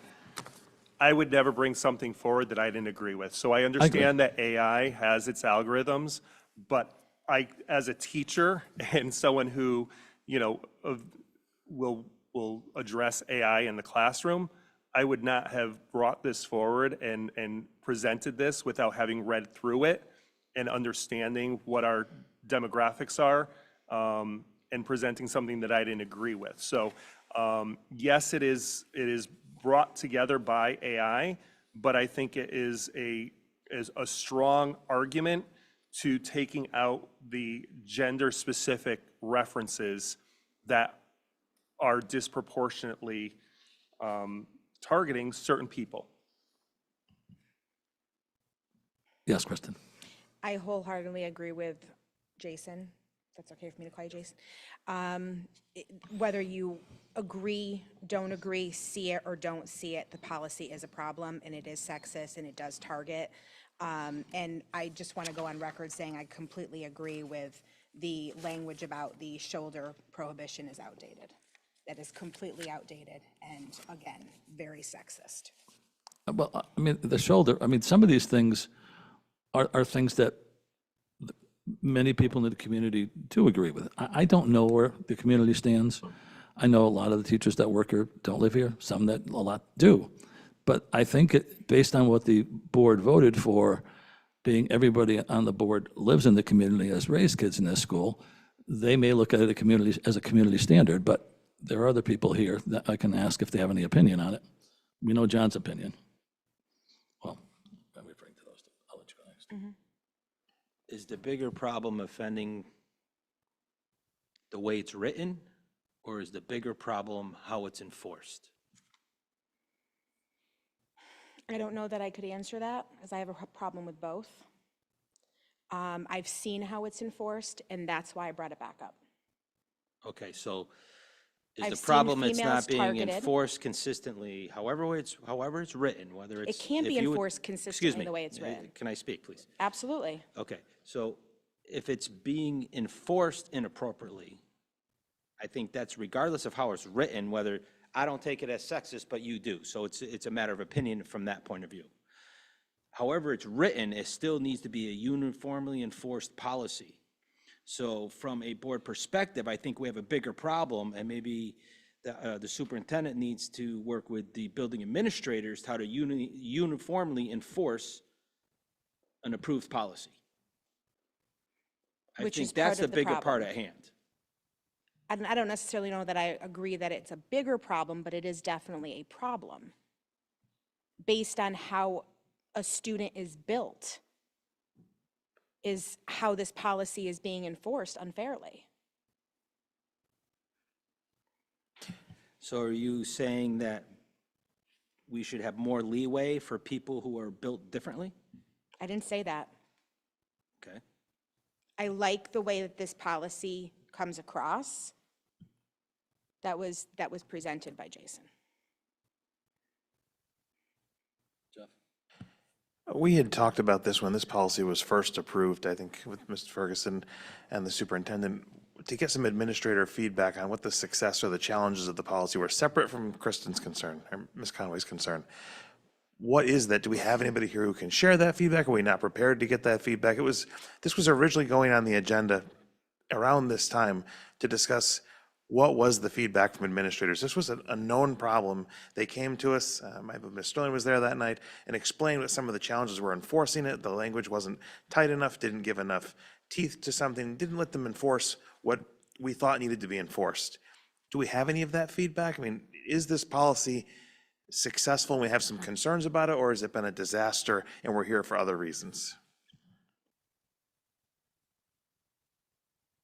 We have, not to put anybody on the spot, however, I'm going to put you on the spot because now it's now or never, essentially, right? And it's a safe space to share. You're the boots on the ground, attempting to enforce a policy. And I mean, what I will say before I ask you to share, and I know this probably is more of a secondary issue as children begin to mature. And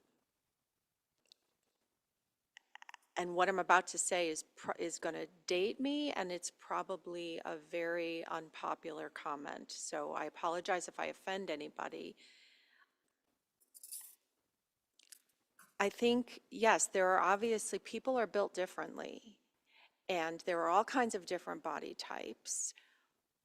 I believe that, and Kristen, your example about the same shirt on perhaps 10 different young ladies, maybe that particular garment isn't designed for every body type, I guess is kind of the way that I think our policy is drafted. While I understand that, that is kind of an older viewpoint. Yep.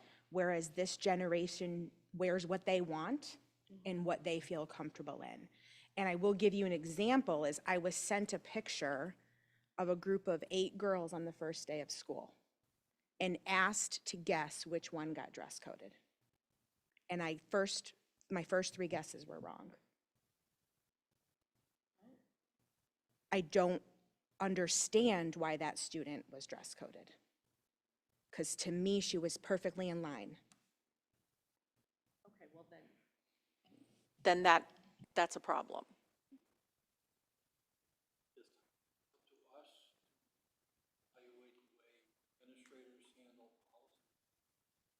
In this forum? No, but I appreciate what Kristen just said, because then my comment, my assumption was off target then. So, I'm sorry, Jeff, go ahead. But I guess the question, sorry, I guess also, I mean, we did ask for administrator feedback, so correct. please, people, share, because we need to resolve a concern. I'll speak, and you guys can share as well. So having been at the middle school level, secondary, and then now at the intermediate level, I think one of the things that is hard to reinforce with dress code in general, however it might be written, is when we have kids in the community that outgrow their clothes and do not have the money to replace. Is one of the hardest things. I know I've spoken with some people at the high school level in particular, just happy to have a kid sitting in their class learning. Now, I realize that disruption in the classroom, and that can occur at times from clothing. The more egregious clothing issues are a little easier for us to address as administrators. I think we need to remember what community we do have and the need that we do have in Torrington. You all know, I've raised my kids here. I have kids that go to a school that have a uniform. There are issues with that as well. Certain pants that might be too tight based on a body type, those types of things. But their stuff centers around safety. If it's safe, if things aren't hanging out, it's not gonna get taken by machinery, then, they make that work. So it's kind of hard. I think the reinforcement piece is the piece that maybe as administrators, we need to continue to have conversation about how we do that here in Torrington, speaking to the fact that this is, our own community that has to work with the dress code. Policy is through the board. I don't want to comment on the rest of that piece. My job as an administrator is to enforce what I can. Is it more difficult in the spring at the middle school last year? Yeah. And, you know, you have trends and you have to work with that. So we do the best that we can to have those conversations and parent families that don't know how to make that work sometimes.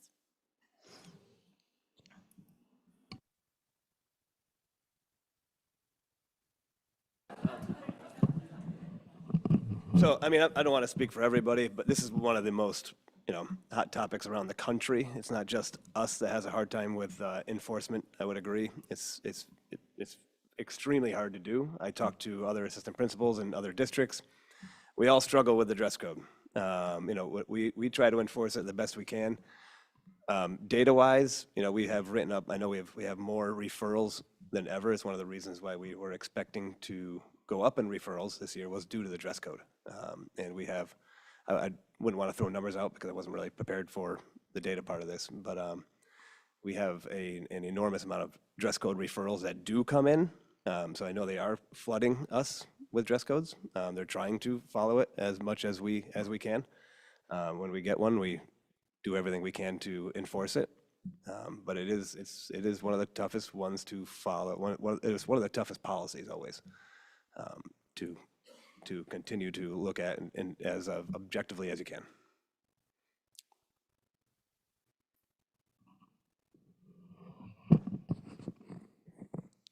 The recommendations that I've made, I think in general, the dress code in theory is good. I think the language that is used is what needs to be taken out when it's dealing with body parts rather than coverage. And being a special ed teacher, I have to write an IEP that regardless of where this student goes, any teacher in any district in any part of the country can follow the plan without worrying about interpretation. And I think our policy needs to be in the same way, that it needs to be able to be interpreted by anybody who picks it up in a way that anybody can follow it. And yes, are there some administrative things that we need to put in place to help the administrators to know when to deal with it or not deal with it? And part of what I put together has some of that. But I think for the safety of the board and the district, the gender-specific language needs to be removed because we're going to find someone who has a hot finger on a button and is going to possibly bring this forward as an issue that could become a legal issue. So it's not changing the scope of what the board originally wanted. It's just cleaning up the language to be gender neutral and dealing with coverage rather than body parts. From a legality standpoint, Shipman did look at this and they did approve it. I mean, we're always faced with legal challenges. I don't know if that holds water or not. I'm going to table this for tonight, unless somebody has an objection, because we had a lot of votes in favor of it. So if the board wants to talk about it, amongst themselves, but I would ask the administrators, and there was maybe a mistake, like you said, and there is some uneven, I'm sorry, well, let me finish first. It's not meted out properly or evenly. I don't know how you fix that, but if the administrators want get together and talk about it, maybe give us some sort of report or comment back on that. So we, as a board, in my opinion, and I don't want to change it either, I'll be honest, other than maybe a tweak. Because the board one person, did you vote against it? You did, or no? Yeah. So I think there was one vote against it. We should talk about it amongst ourselves before we do anything here. Right, I just want to say, I think Andrew Marchand really summed it up very nicely, is that, there has been an uptick in the number of referrals because we have not, this is new. It's a much stricter protocol than anything that we've ever had or that we've had in recent years. And I do believe with 100% confidence that every administrator in the district is doing his or her best to enforce the policy, in the spirit in which it was written. Some things are, you know, we're human, so some things are just going to be a little bit more subjective in the way that somebody perceives something over the way somebody else does, you know? So that's just kind of, but we can certainly have another conversation. I know that you made the point regarding Shipman approving the policy, and while that is a fact, that doesn't mean, from a legal stand, correct, that doesn't mean that it's the end-all, be-all, and there are no loopholes, and that we cannot be sued over this dress code. Oh, I'm sure we probably can be. Shipman also approved the staff dress code, and look at that issue. So, I mean, you know, it's just, to me, I think this really just needs to be looked at. I'm sorry, Jeff, go ahead. One follow-up to this. The whole purpose of this initially, when Mr. Euclid brought it forward, was that there was a concern that dress code, the loose one that we had, wasn't being followed. People weren't being written up for it, and it wasn't being brought forward for violations. So I'm not surprised.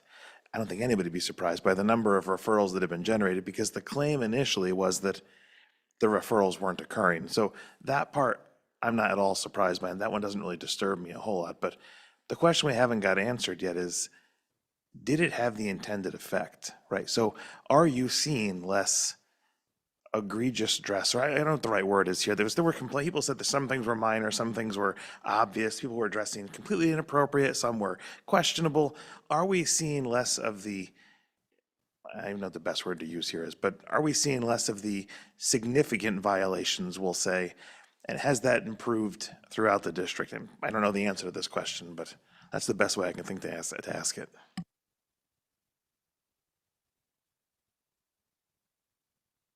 Pardon?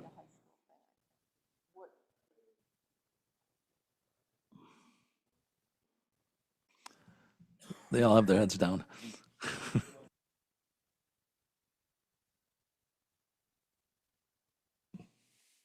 Hi, everyone. Just to share with what we see at the middle school, they're not egregious specific body image issues. We see, and we deal mostly when we're dealing with dress code, inappropriate footwear, pajama pants. And the other thing we see is students tying their shirts up. Now, that's not necessarily gender specific, but is it one particular gender that does that more than the other? Yes, it is. Those really are the three things that we deal with at the middle school level regularly. Those are the things that we look at. I'd love to pull the data. To be honest, I was pulling some of it over there, but I want to make sure it's the right data. But those are the three issues that we're dealing with. It's not specific body parts. It's not specific, and I don't want to comment on the language. That's a Board of Ed decision, what it looks like and whether or not we revisit that. But the reality is what we are dealing with at the middle school level right now is things that are not necessarily gender specific.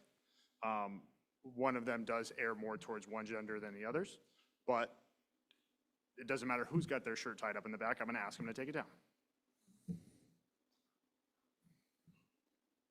Go ahead, Kristen. So I'm beating a dead horse here, but I do need to say this. I ran for Board of Ed to be a voice for the staff and the students. And the staff has formed their voice against their dress code, and I applaud them for that. The students cannot be a voice for themselves. So I'm here to advocate for them, and I will continue to advocate for them in this unfair policy. Thank you.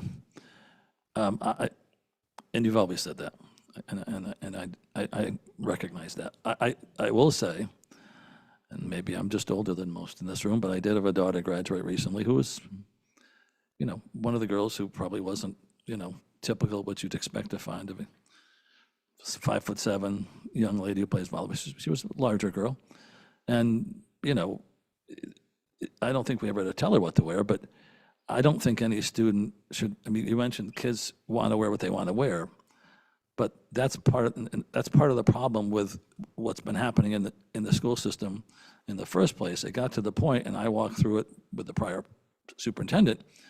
Thongs hanging out, all kinds of things hanging out, and it was gender specific at that point. But also the pajama pants and everything else. We have to have something, so we passed it through our attorneys. But at the same time, if it's, I think it has to be, stop for tonight, and I'll just let the board members talk it through. I can't change their votes, and they're going to have a vote. So I don't want to rework everything and have everybody say, well, we want what we had. So let's have a side discussion. And then if we can gather some information on how it's treated and how it may not be treated at the high school versus how it is. I mean, Andrew's here, so he's already admitted he's got a lot of issues. But again, there has to be honestly, if it were up to me with all these problems, I'd say let's go to uniforms. And I'm not the only one on the board who wanted to do that. So it's hard. I'm just telling you. And it's not about what the kids want. It's about what we as a board determine and the community determines, because I have to say, there were many people in the community and there were many teachers in the community who recognized it as being a vast improvement to the education process. And that's what one teacher who's been there for 30-some years had said to me. She was surprised because she didn't dress appropriately sometimes, but she did say that it made her rethink how she came to school. I don't know the answer, so I think the board needs to talk about it. And again, it's not always about what the students want. And certainly, as a board member, our obligation is really to the students only, but it's also listening to the teachers. And I think we listened for quite a while, and I thought we tried to compromise, and I thought it was a compromise when we put it together. So let's talk about it again, and I don't know if the board's going to want to take it up or not, but I'm open to it, and we'll see what everybody says. But that's the best I can do tonight. But all right.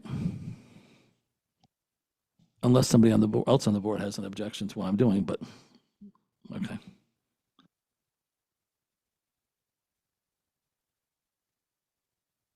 Use of computers in the classroom. Let me just start this off with, my bringing this up was based on a number of discussions with one or two particular board members, but more than that. There are purposes and reasons for computers to be used. And there's not a single school or board that I've found, and there's over 286 studies that I've found so far on computers in the classroom. It's not about whether the technology serves a purpose, it's how it's used. And I've said this to people before, and I'll say it tonight to start this off.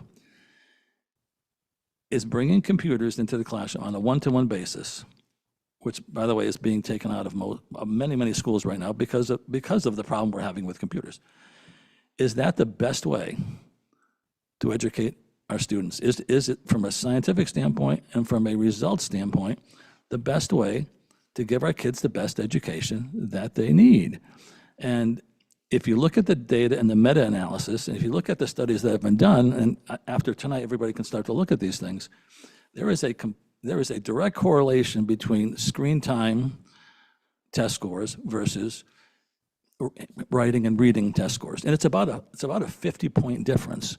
And it's over thousands of students taken throughout the world, whether it's Asia, whether it's Europe, whether it's the United States. And there are vast differences. And we do have somebody I know here, I think Ms. Baker, who may be, understand some of the neuroscience stuff, but it's more of a neuroscience issue. And there's a lot of data pointing to why we have gotten to the point where we spend so much money on computers, which phones were going to change the education system, TV was going to change it and make it better, computers were going to make it better, and now AI is going to make it better. None of those first three things have made the education of our children any better. In fact, Gen Z is the first generation in American history to have lower scores than the prior generation. That's never happened in our country. And I'm going back to what the data says, and that's all I'm doing. Whatever we do, it's not going to be up to me. There are uses for it, but there are things like computer labs. Taken out of the classroom, the use of the computer, and brought into computer labs so kids can learn how to use computers and learn how to use them well. I am just concerned about the way students are learning, and they're not learning based on and John's an educator. Critical thinking, I mean, I can read the whole list, but there's a whole list of things from a neuroscience standpoint that kids are lacking with the screen time that they're getting. I am all in favor of bringing the carts back with computers. A number of teachers have brought that up to me. It's controlled by the teacher. He or she can see what they're doing, and they can use it for specific purposes of the class. But the policy issue was brought up because the computers are being misused in some spaces in the school system. I've had a lot of parents, and I can read some text messages of some of them on some of the software we're using, some of them in the middle school. And there's teachers, and you know these teachers. Their kids are here, and they don't understand why they're coming home and they're doing their math homework on a computer with the software that they're using. And I think some of it's going away. It might not be. One of them is something Max. The kids don't learn. They're not learning like they can, according to the data and the science and the educators. Whether it be, you can look at Ed Week, you can look at Columbia School of Education came out with a study this month, or this year, I should say, about the effect of computers throughout the education system. And they're starting to say we don't want computers in every classroom. We want to cut the screen time down to a minimum and use it for very specific purposes. And Jason brought up a number of purposes, whether it's STEM, whether it's art, whether it's drafting, all those things where computers necessary. And also have the kids do the computer usage in a computer lab where it's limited and the distractions are left to a minimum. We know the kids with the one-to-one computers are doing more with the computers in the classroom than just paying attention to the teacher. There's distractions. There's distractions data. There's the amount of time it takes a student to look at it on a screen, get distracted by something else on the screen that they may pull up, even though we block everything, we don't, versus reading a book and handwriting it and using text. That's a scientific and education-proven fact. So all I want to do is find out what the best use we can have computers for and how to best use them so we can see the students perform better, more critical thinking, more attention spent paying attention to the data, paying attention to what they're learning, reading skills, writing skills, and also the ability to read something on a piece of paper versus on a computer and realize that by reading something off a screen has more impact on how a student retains information than on a screen when they're looking at a screen and they're looking off. It's simply something that I think we should talk about investigating so we use them for the right purpose and not for the wrong purpose. So I open it up to you.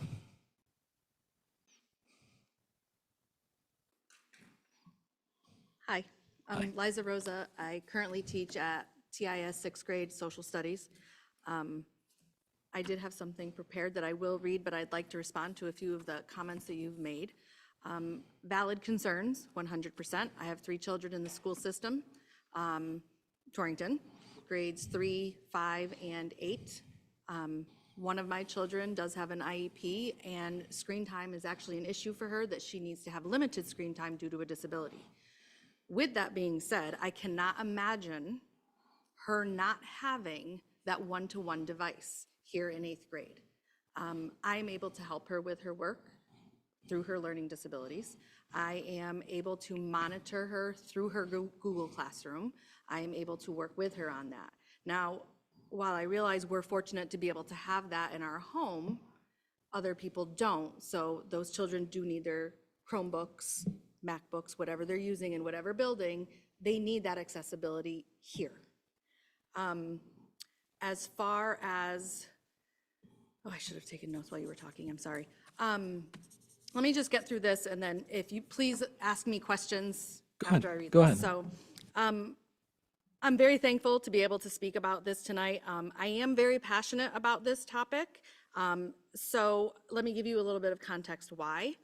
About 1.5 years ago, I finished a second master's degree, and that is in curriculum instruction with a focus in technology. This program was not about increasing screen time or relying on apps or programs. It focused on intentional, purposeful instruction and the use of technology to support learning and prepare students for the world beyond our school time.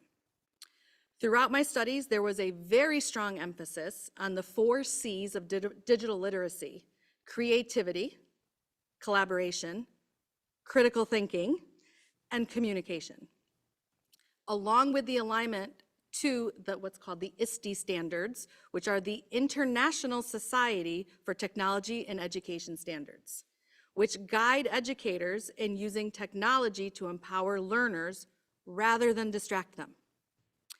When a student doesn't know how to create, collaborate, critically think, and communicate online, they can potentially lack the skills needed for the workforce today and 10 years from now.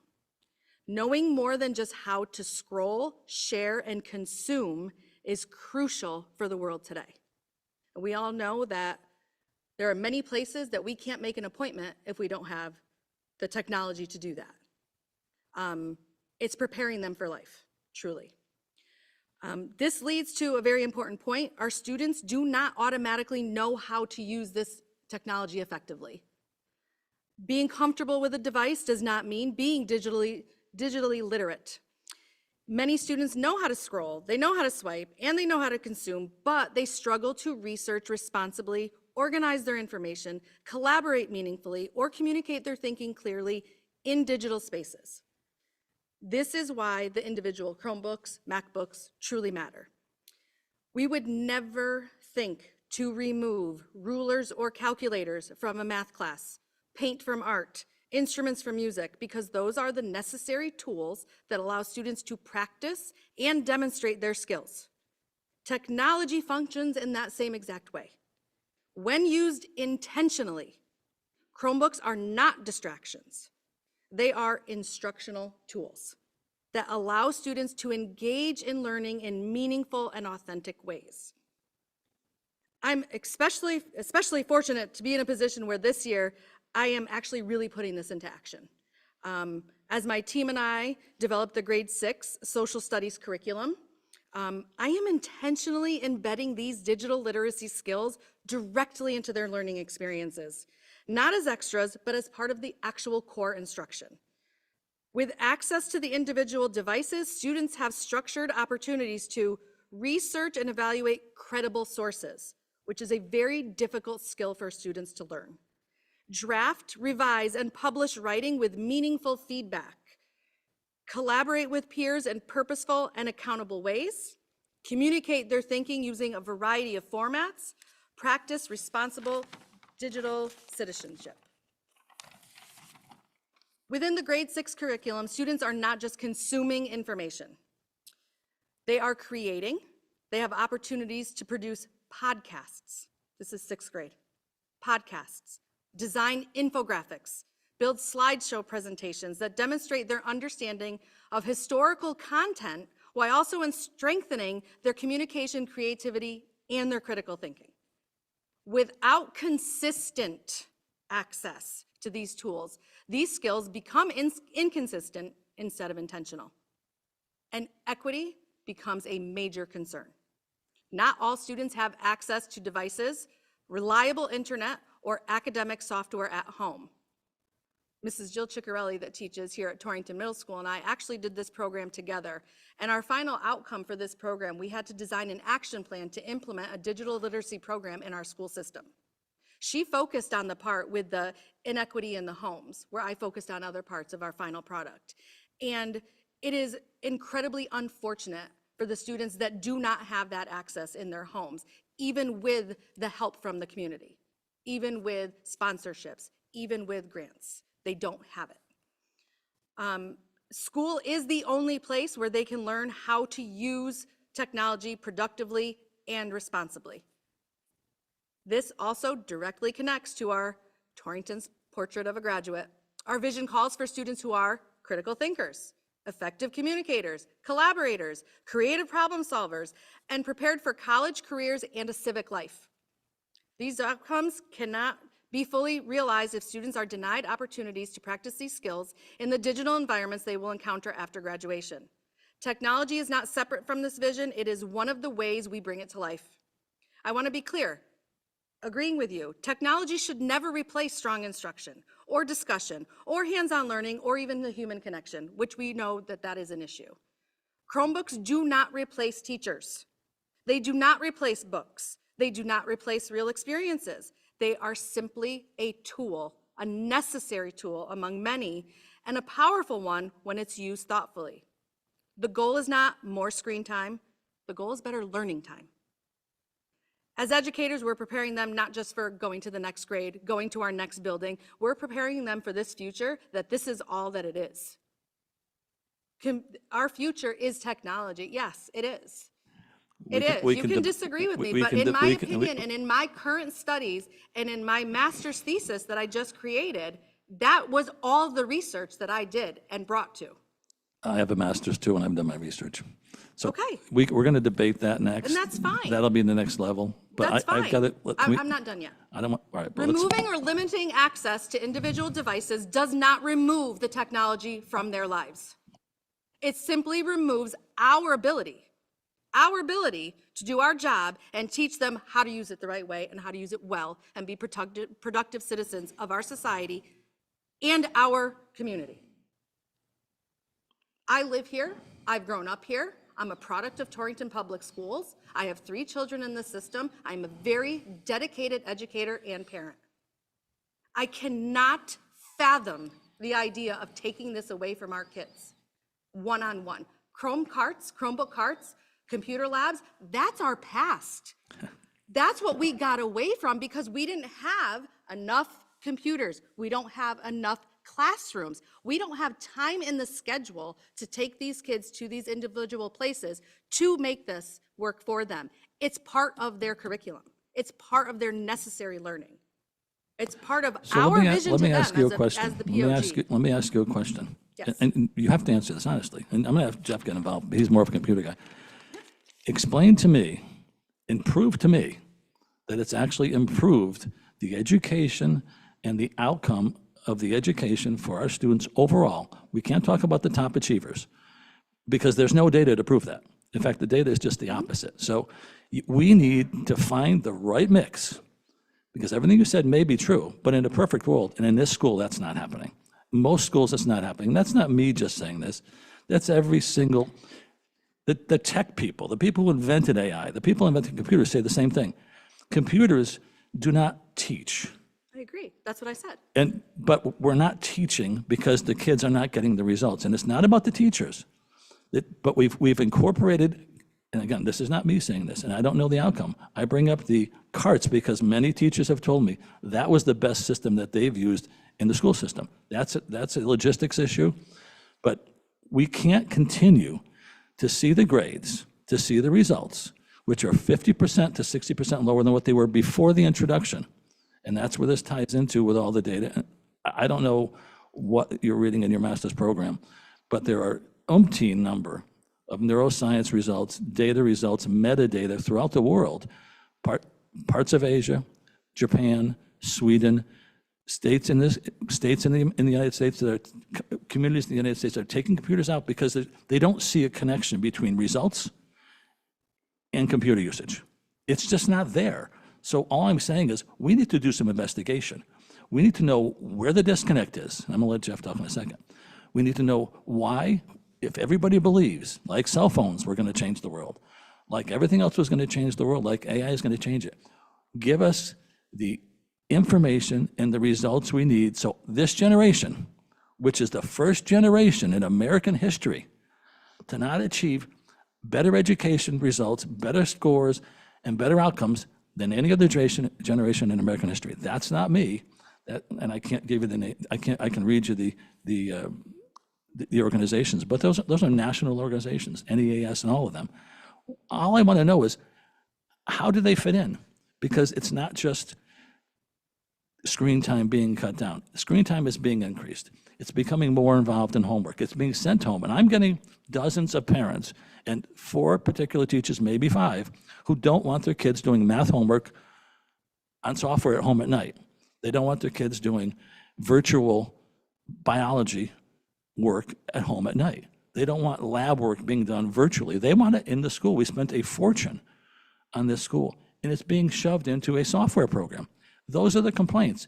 Which program gets better results? Hands-on lab work, like my daughter was doing at Syracuse, or virtual? And as it goes to colleges, some colleges are completely refuting those things. Syracuse got rid of all those things. UConn's getting rid of all those things. It's back to pencil and paper. I'm not an educator. But if it's not working and we're not getting the results, please give us a way to get there besides just saying computers are the future, because they're the future in some places. But if AI gets rid of all the jobs like everybody says it's going to, which it's not, then what's the point in learning? We can have a computer lab to teach computers, can't we? Because it's not But- It's but- how it's put into the curriculum to enhance their thinking and critical skills. It's not In the replacing. perfect world, I agree with you, and that's the way it should be integrated, but we don't have, That's how we're doing it. I'm rewriting the curriculum as we speak and integrating it. Mr. Klein, are our scores improving? well, let Jeff answer first. Jeff was waiting, let him answer first. All right, go ahead, I'm sorry. Go ahead, Michael. Mr. Klein.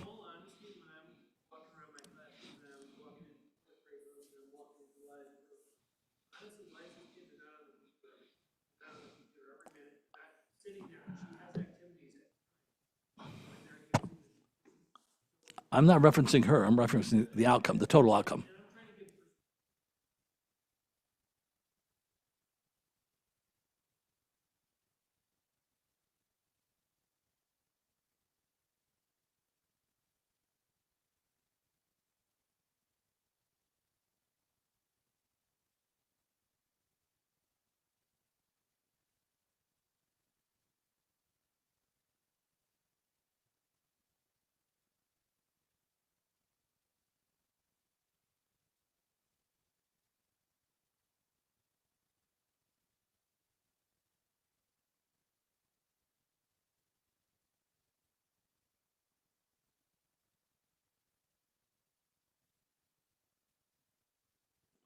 That's not the case.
And I'm not disputing that. I'm asking, Jeff can go first. Jeff has some.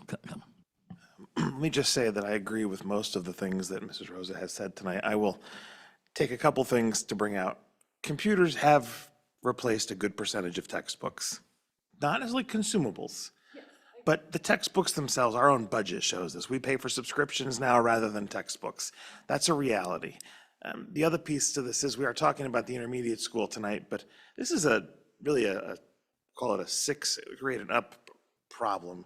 K-5 already operates mostly out of the carts. The kids don't take the Chromebooks home. And that whole screen time issue occurs more when a student can take it home, right? So a student has a phone, a student goes home, spends all night on the screen. I understand your concern, Mr. Euclid, but at the same time, intentional purpose is the key. So maybe we're not intentionally using the devices the way we should across the district, across all the classrooms. And maybe that's the challenge. Maybe in Mrs. Rose's classroom, they use the computers 10% of the time. What's the right amount of time to integrate technology into a classroom? And that probably varies by subject matter, right?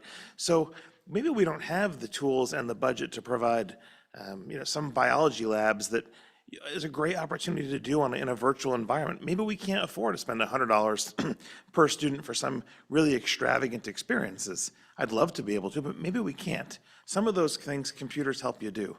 Other things computers take away from. We talked about this in a school improvement meeting about a month ago. Kids hide behind devices when they're in front of them for 8 hours. You know, who's been at a job interview or interviewed somebody where they're slouched down in their chair, they've got the screen in front of them, they don't know how to talk to somebody. So if you spend 8 hours a day in front of a device in our school system, and you spend 6 more at home on your phone staring at it, I mean, I have a rule at home, no technology at the dinner table. If I see it, it's gone. That's the time to disconnect from the technology and talk to your family. And in school, you develop those bonds with adults, other students, by talking to them. Yes, we know the trick. They open up a Google Doc and they chat back and forth during the day in the classroom. That's not really what we want to encourage. We want to encourage engaging conversation and, you know, basically the curriculum has to be delivered in the most effective manner possible, where we don't turn kids into zombies, but we also get their real work. With the cheating and AI type things that are available, handwritten work proves that somebody understands the concepts. Does it need to be all one or the other? I don't think so. Is there a proper balance to be found? Yes, and I think you need a group of people to establish what does and doesn't work. What do the test scores support? Look, I mentioned this a month ago. The IT department can 100% tell us the average use of these computers by grade, by cohort, you name it. We get all kinds of test scores by cohorts and groups and different types of measures. Let's get the data. Let's look at this. Let's find out what is the issue. And then this group can tackle it. It's hard to make blanket statements about the computers are bad or computers are good. The data, look, numbers can tell any story you want them to, good, bad, or indifferent. So can the research. What is working in our community? What do we need to do to make these kids prepared for the future that lies ahead, technology-wise and interpersonally? If you can't talk to somebody and you can't look around the room and make eye contact with somebody, that's a problem. And we don't want to play a part in making it more difficult than it already is for the youth to learn those skills. That's my part on it. I appreciate everybody's input. I think everybody has a great, and they're all heading in the right direction. I don't think Mr. Euclid is proposing that computers are evil. I think you are, while you're saying it differently, you are somewhat talking about the same things. You were first. If I could, I know, Ms. Conway, you wanted to say something. I just thought. You were first. Yeah, well, what I wanted to propose was that we are all here because our principals asked us to provide you some perspective. Correct. And so maybe if we could just kind of run down the line and get the perspective of all the teachers before, the back and forth is important, but I think it might be more efficient. I wanted to touch base specifically on Mr. Euclid, your concern or your suggestion with the carts versus the one-to-one. And just to provide perspective, I know you said, you know, we shouldn't be solely focused on our high-achieving students, but our students who are enrolled in UConn classes could not do the UConn classes without one-to-one devices. They do need to have those, and 40% of my students enrolled in my UConn classes would not be able to afford a device to have at home to do the work that they have to do as required by UConn. So in those scenarios, while I think discussing the intentionality with the curriculum is important, I think removing the one-to-one ratio would be a disservice more to our students than it would be an advantage. I think the Office of Teaching and Learning could better tackle some of the challenges and concerns we have with curriculum and intentionality rather than moving that away. And I'll leave this to Mr. Grenfell. Yeah, I brought some notes, but I think a lot of this has been said already, so I'll just kind of speak to what we're talking about. I teach both math and computer science, and the approach that I have for both of those classes are very different. So when I teach computer science, it's pretty obvious they're going to be on computers. I can say when I teach math, it depends on the level. Quite often, I try to keep the computers as far away from them as possible because I do need them to get that practice without having the temptation of AI right in front of them. So, but I can make that decision. And one of the things I put down here is we do have something called Lightspeed. I had one class that was very stubborn about this, and I just decided at one point I can't trust them anymore. And every period, I would go in and I would turn all of their computers off, and they were off. And we can get through the class with no confrontation. So that's also something that the teachers can decide class by class. But if I lost it from my computer science class, it would be detrimental. Nothing to do with the computer science class. But to address your question, they're shutting them off. The problem is they don't always get shut off. The purpose of starting this discussion was we don't have a policy on computer usage. There's nothing in our policy. There's nothing to dictate or to be determined by what we want the computer usage to be in the school system. There's nothing. And there are some teachers that may do it that way, and there are some that don't. There are some that send home, and I've gotten too many people complaining about one, I think one of the software packages, something to do with something Max. Mobbing. Parents hate it. They hate it. So how many kids suffered from that? How many years we used? I mean, we have math scores that are some of the lowest in the state. We have reading scores, some of the lowest in the state. So we're trying to find a way, through a policy maybe, so that there's a coherent use of computers in the classroom that benefits the students in a way that we know will work. And most of the studies indicate that it's the lower level students that do suffer with the computer's usage because they don't get the attention that they may need because they don't perform as well. And many times things are missed by teachers. I'm not saying you, but, and this is a generalization, but the lower level kids throughout the nation, throughout the world, are left sometimes, or their scores do indicate it, and maybe that's why our scores are sometimes so low, because they may not get the attention they need, whether it's homework, whether it's their essays, or whatever they do online. I don't know what it is, but we have to be honest about where we stand with the students these days, and figure out how we get them to a level that is deserved. And it's not about the teachers, it's about, and this goes back 20, 30 years. It started 20, 30 years ago. And you can read all the data, you can read all the studies, you can see the scores dropping from 2010 to today. It was 2000 to today. And depending what the subject is, from the 78th percentile, not in Torrington, but just throughout the United States, to the 38th percentile. And why is that? The experts have tried to figure it out. Some of the experts in many of the universities have studied it. Cornell, Stanford, Columbia, School of Education, UPenn, Stanford, I've already said. They've determined that the usage of computers in the classroom is much of the problem, or technology in the classroom.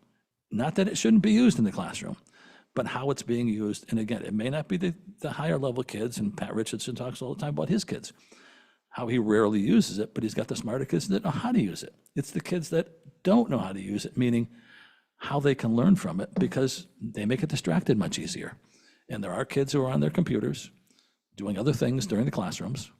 They have access to other ways to get to the outside world. Unblock is one of them. They can unblock software. They get access to YouTube connections. Those are the kids that suffer.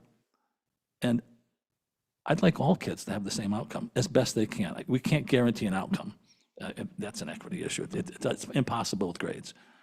But we need to do something about our scores. And if this is one way to do it, and I don't know how we're going to do it, but if coming up with a better way to utilize computers consistently throughout the school, I'm not doubting how you use yours, but there are others who don't use it that way. Mr. Ugalita, could I provide perspective? I know, Kristen, you had your hand up as well.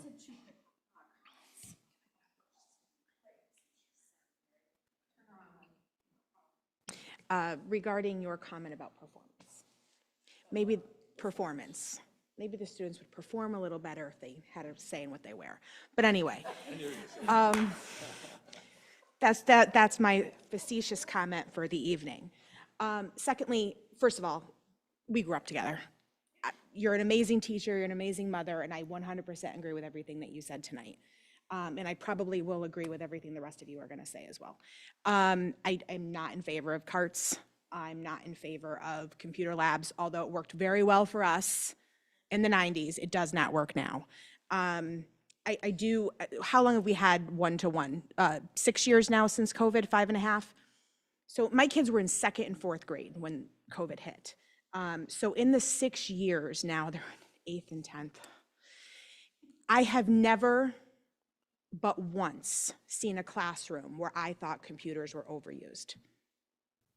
Once, and it happens to be this year. But I don't think it's a universal problem. It might be a problem in one classroom here and there. I think it might be more of an issue at the middle school level than at the high school level. I could be wrong there, I don't know. I'd like to see some data on that, but I definitely don't think this is a universal problem. I think in regards to what you're saying, it goes back to that intentional use that I'm. Of course.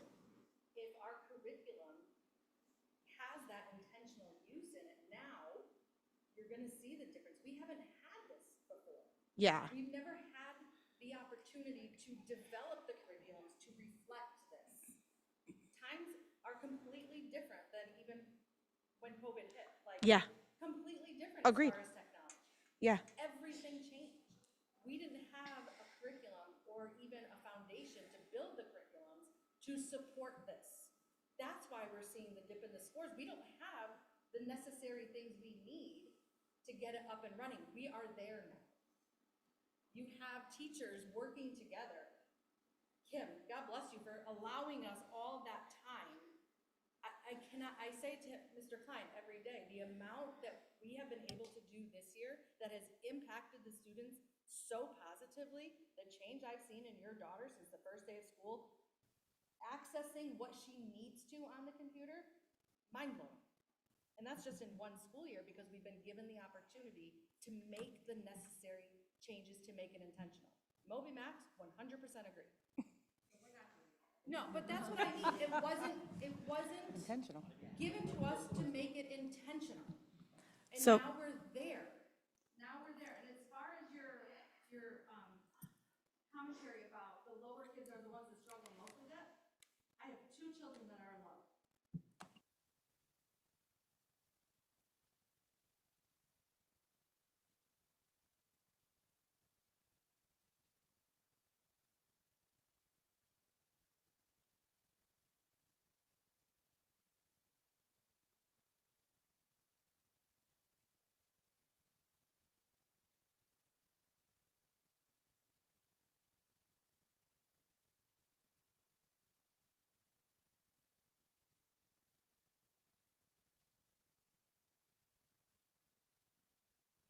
As far as universities, my niece is now a freshman at the University of New Haven in Dr. Lee's forensic science program. And her forensic science professor has stated to her, do not come and ask me for support with where you're getting your sources until you. And she's a product exceptionally well. I'm not,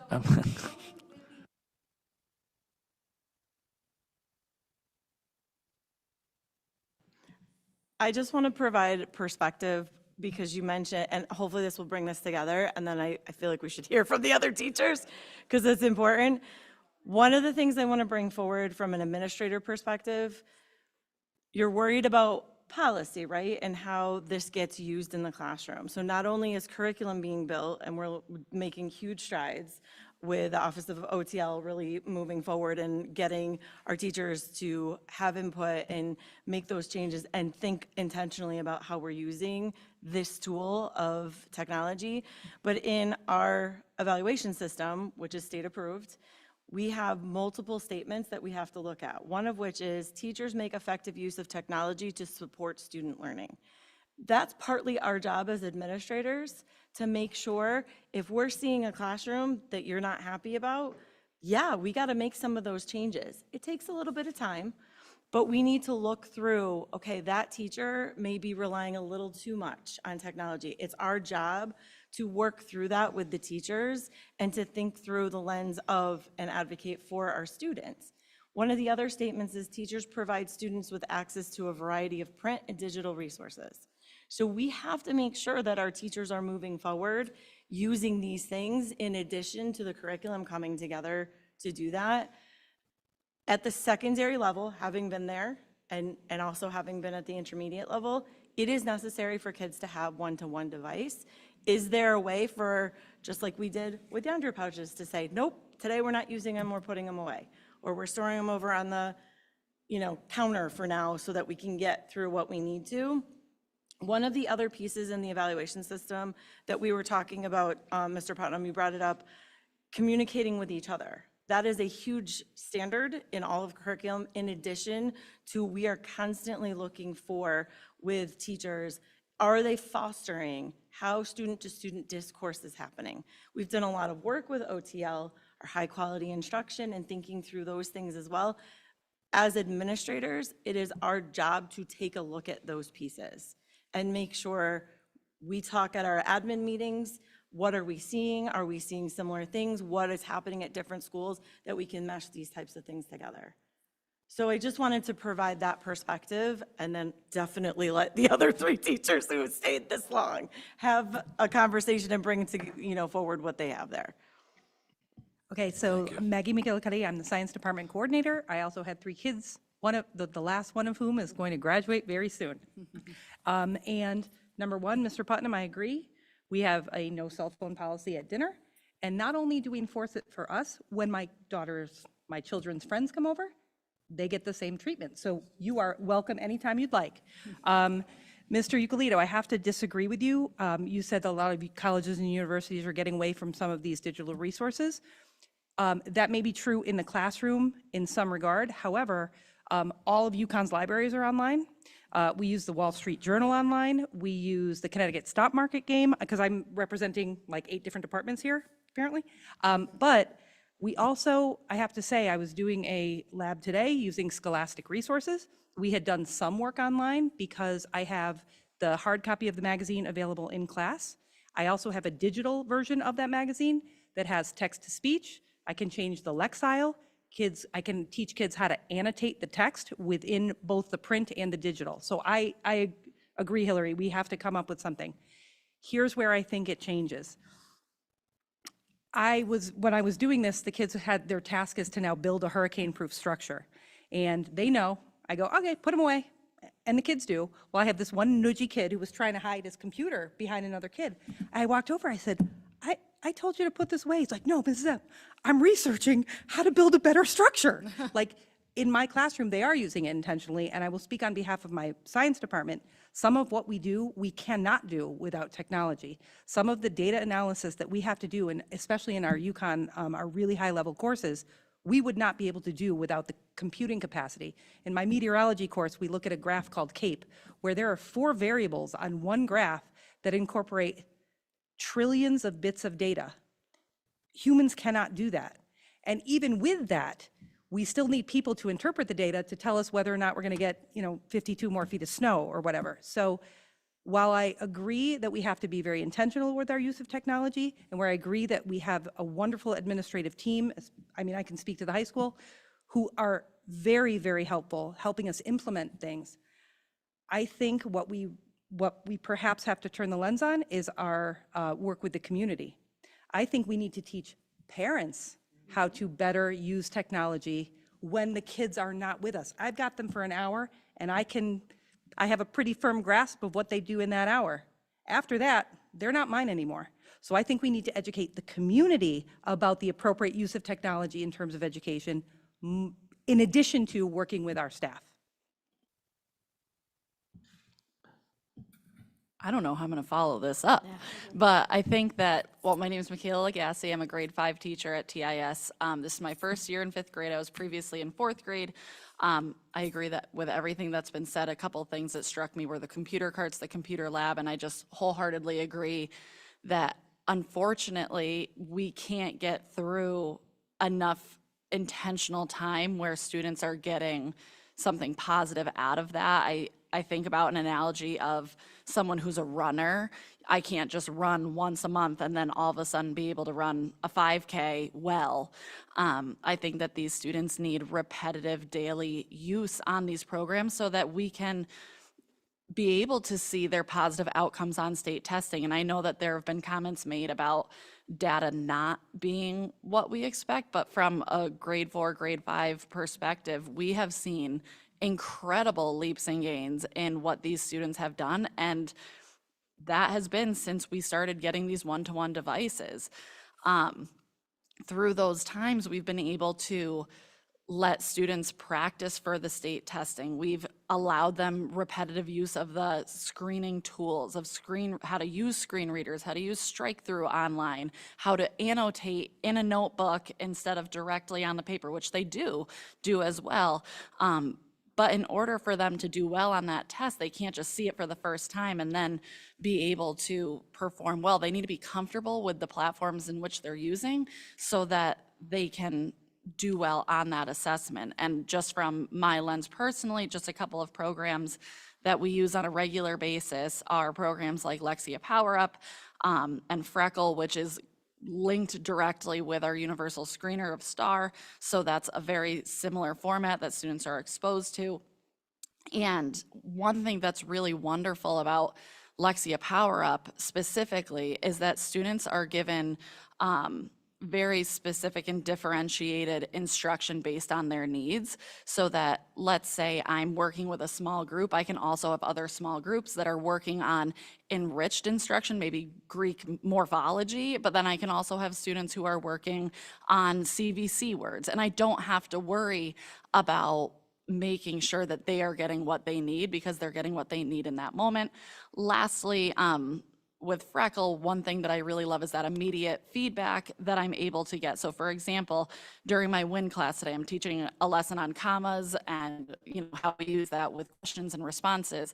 So an example being, we're going to the movies tonight, comma, aren't we? So we do a couple examples up on the board. The students give me examples. They come up with examples on whiteboards. We're doing it. Okay, let me just get a quick assessment, see how you guys are doing, send them to Freckle, 10 questions. I'm able to see on my computer immediately which students are struggling and which students aren't. So by the end of that 30-minute period, I'm pulling a small group for the last 8 minutes of class, and I have them working with me on whiteboards to make sure that they're getting it, while my other kids are jumping on Lexia for 5 minutes to continue that targeted approach.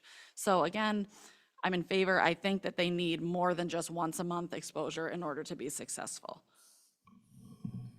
I was not prepared to speak tonight. They forced me into it. My name's Dora Carr.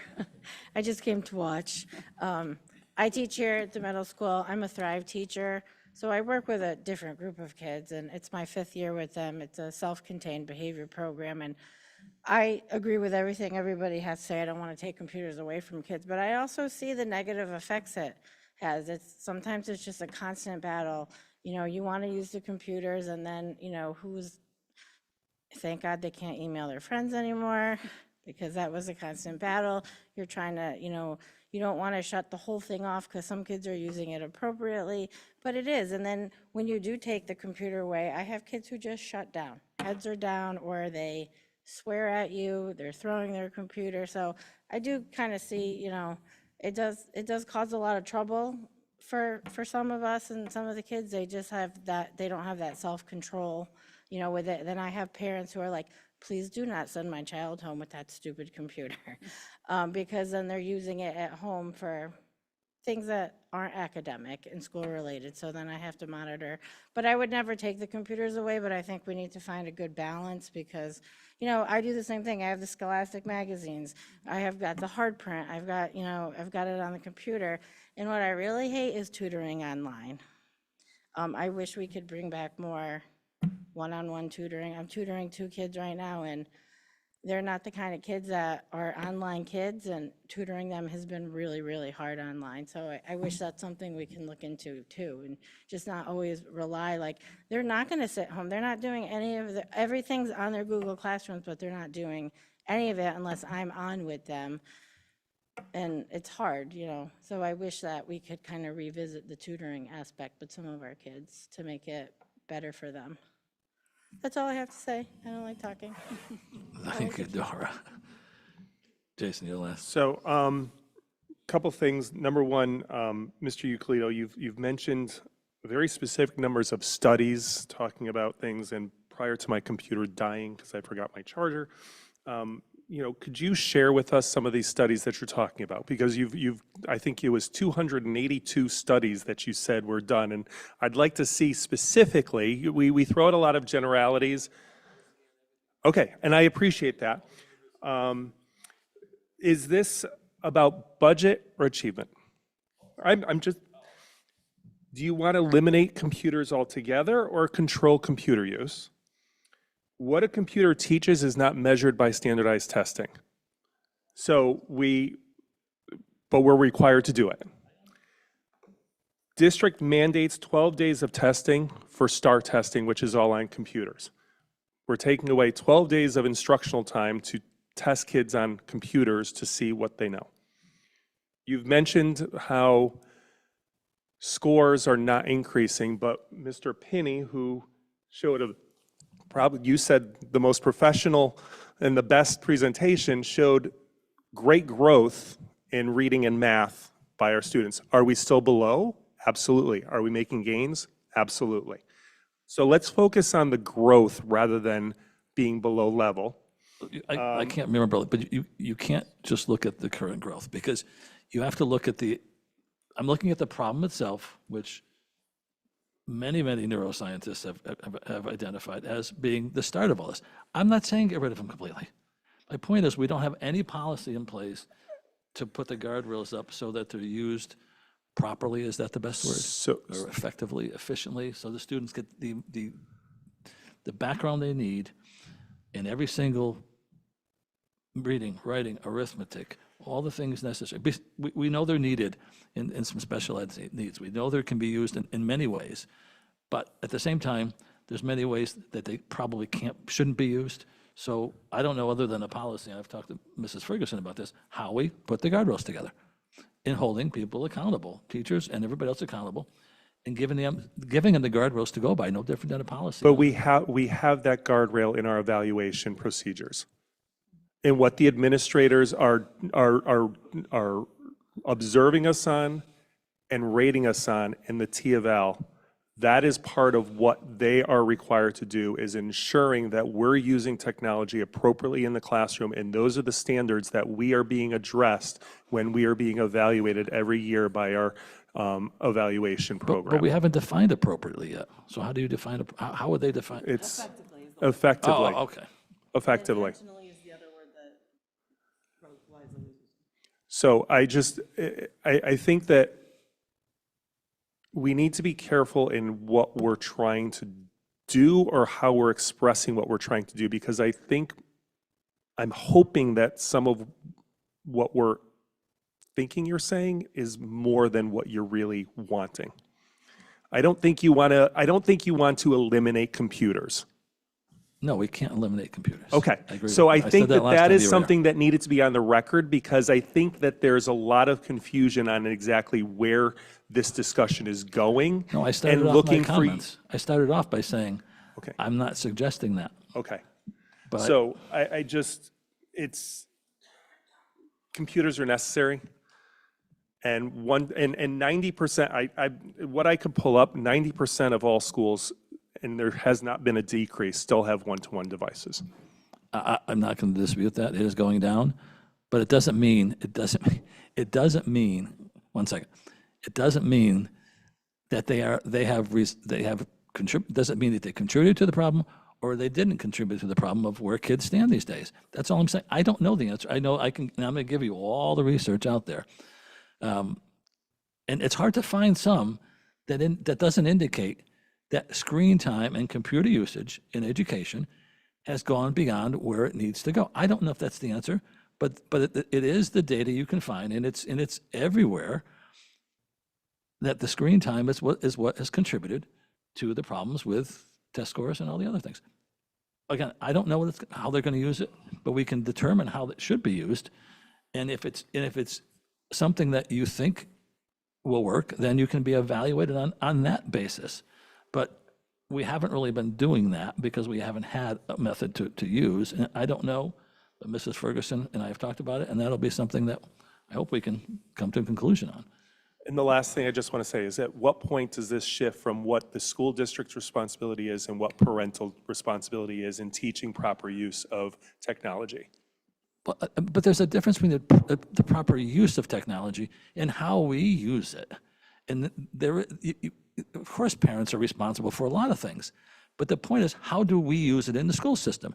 And do we use it the best way? I don't know if we do, but there has to be a deep dive into what the best way to use it and what the guardrails should be.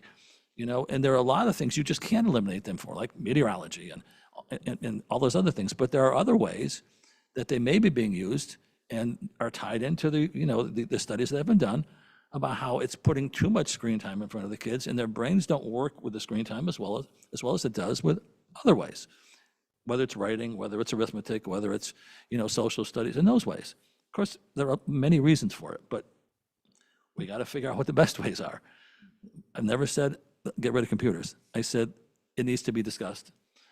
And as Mrs. Ferguson had said the first meeting last time, we don't have any policy that covers any of this. There's no direction here. There's no way to evaluate or to review. And actually to walk into a classroom and say, well, that's not the way we do these things. Right? Yes, go ahead. Very quick comment. I know it's late. Everyone wants to go home. The only thing that I will say I think has suffered with the use of computers is handwriting. If any of the teachers in the room would love to tutor my 8th grader on handwriting, I will pay you, because I can't read it. And she's been on a computer since 2nd grade. That's the only thing I think that has been a negative effect of the computer use. But you did. Do you want her? I'll send her to you. That's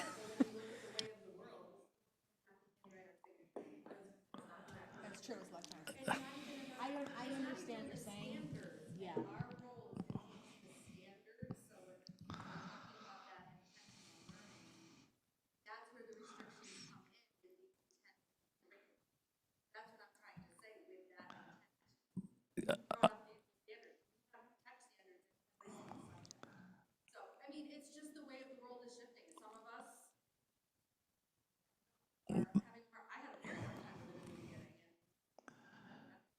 But the world isn't shifting for every industry, for every person, for every future, for every trade, for every teaching. I mean, there are people who are going to have to learn how to handwrite. They come to work for me in the construction business, they got to handwrite. They got to spell their names.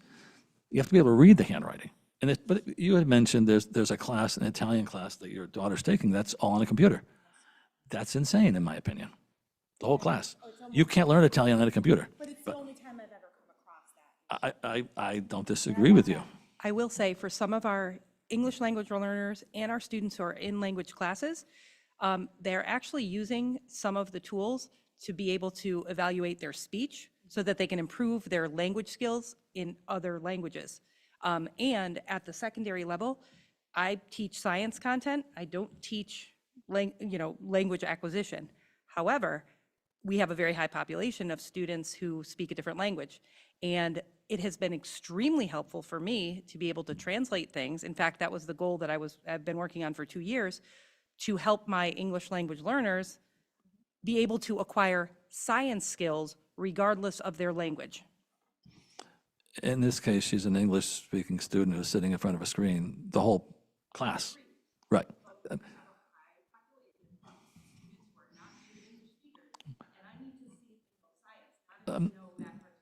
Not questioning that, but that's why we have to discuss what's appropriate and what's not appropriate. That's all I'm saying.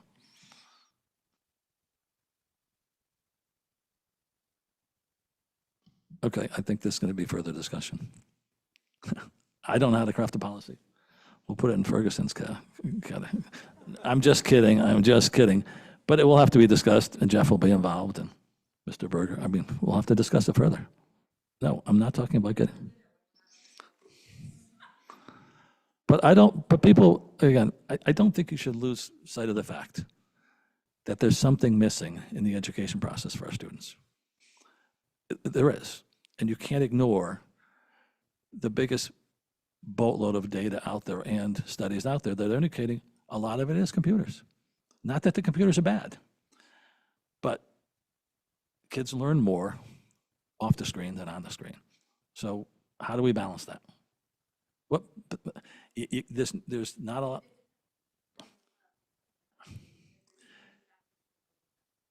There are. Well, I can only, but it's not, it's the rare, it's probably the exception in most cases that the child learns more on a computer than, and I'm sure there are kids who need them more. But by and large, the majority of the students that have been, and there's thousands, have been studied, and this has been for 20 years, that they learn more and their brain understands more and memorizes more on paper, whether it's handwriting, whether it's reading, reading from a book or reading something like Scientific Magazine or something. But we can't assume that that's not true when there are some kids who do benefit, but there are a lot of kids who don't. So how do we fix it is the question. And I knew you were all coming tonight, and I said great, so I wasn't opposed to it. I don't have the answer. So, thank you.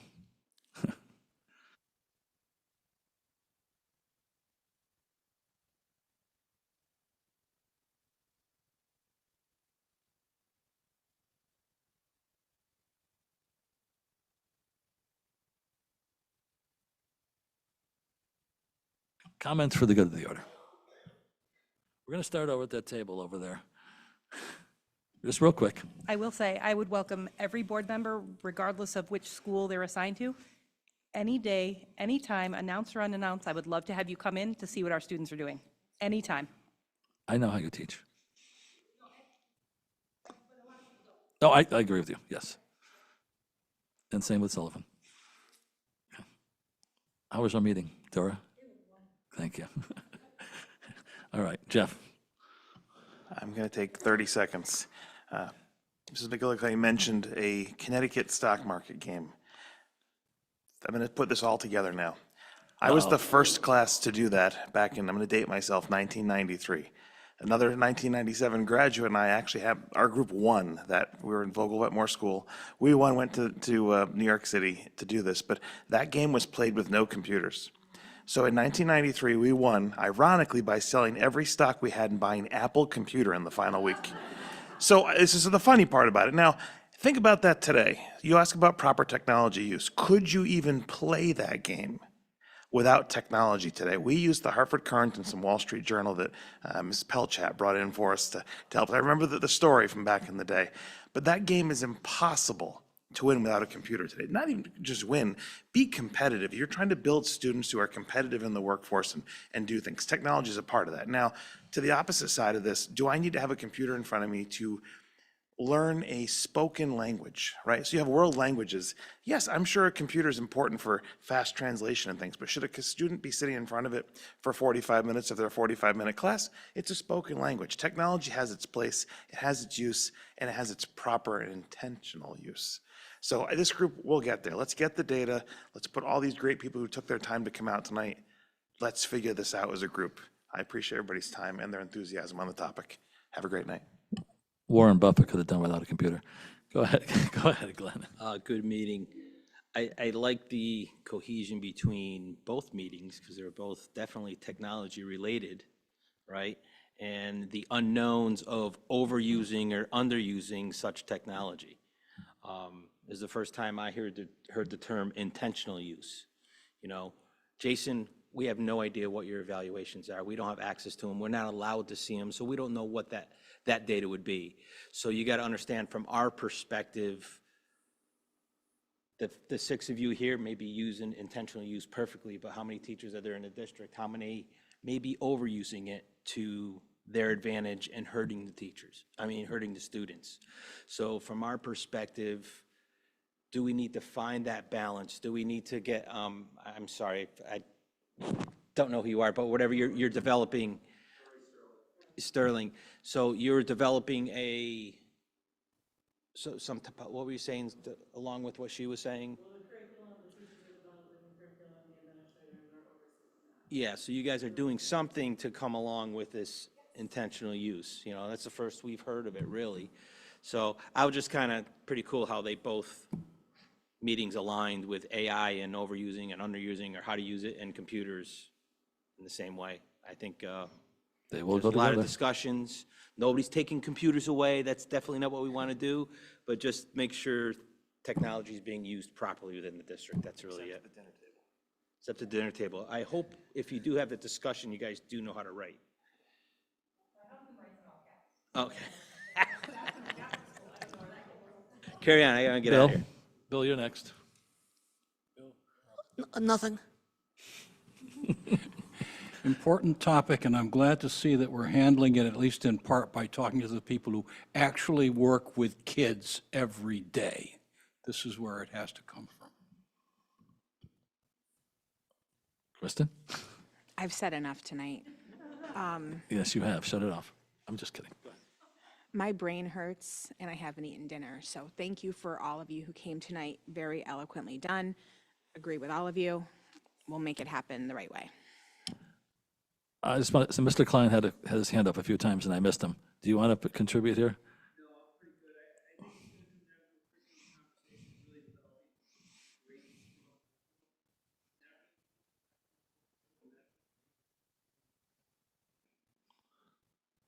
Mrs. Ferguson? I just want to say that on Monday morning, I put out an SOS to the building leaders and said, please get some teachers to come out on Wednesday night for this conversation. So I want to thank all of you so much for your time and your energy and your passion and commitment. I think it's a great conversation and one that's very worthwhile. And I have complete confidence that we will arrive at a solution that everybody is comfortable with, because we always do. Except dress code.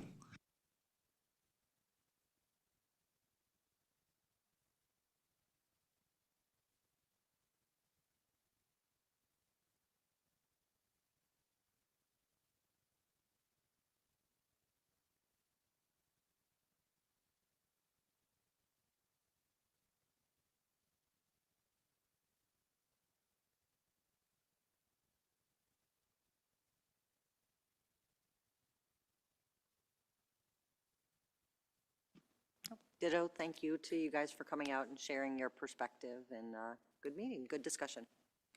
We'll go with this one. Just to reiterate that I do think the guardrails already exist between curriculum and the administration evaluations that we have to do for our teachers.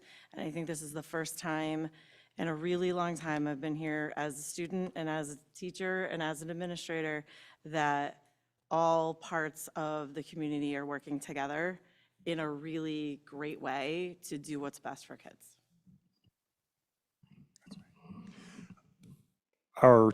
The basis of our T-eval is available to you. You can't see our personal evaluations, so you can see what we're being, graded on as teachers. Please come out more often. It gets lonely as sometimes being the only teacher here, so thank you for helping to support and educate our Board of Ed on how we do things. I just want to briefly note that the tension surfaced in our dress code discussion, specifically the discomfort around discussing a body-centered policy rather than a coverage centered policy, and that tension highlights an opportunity to continue refining the policy in a way that supports decorum while reducing ambiguity and discomfort.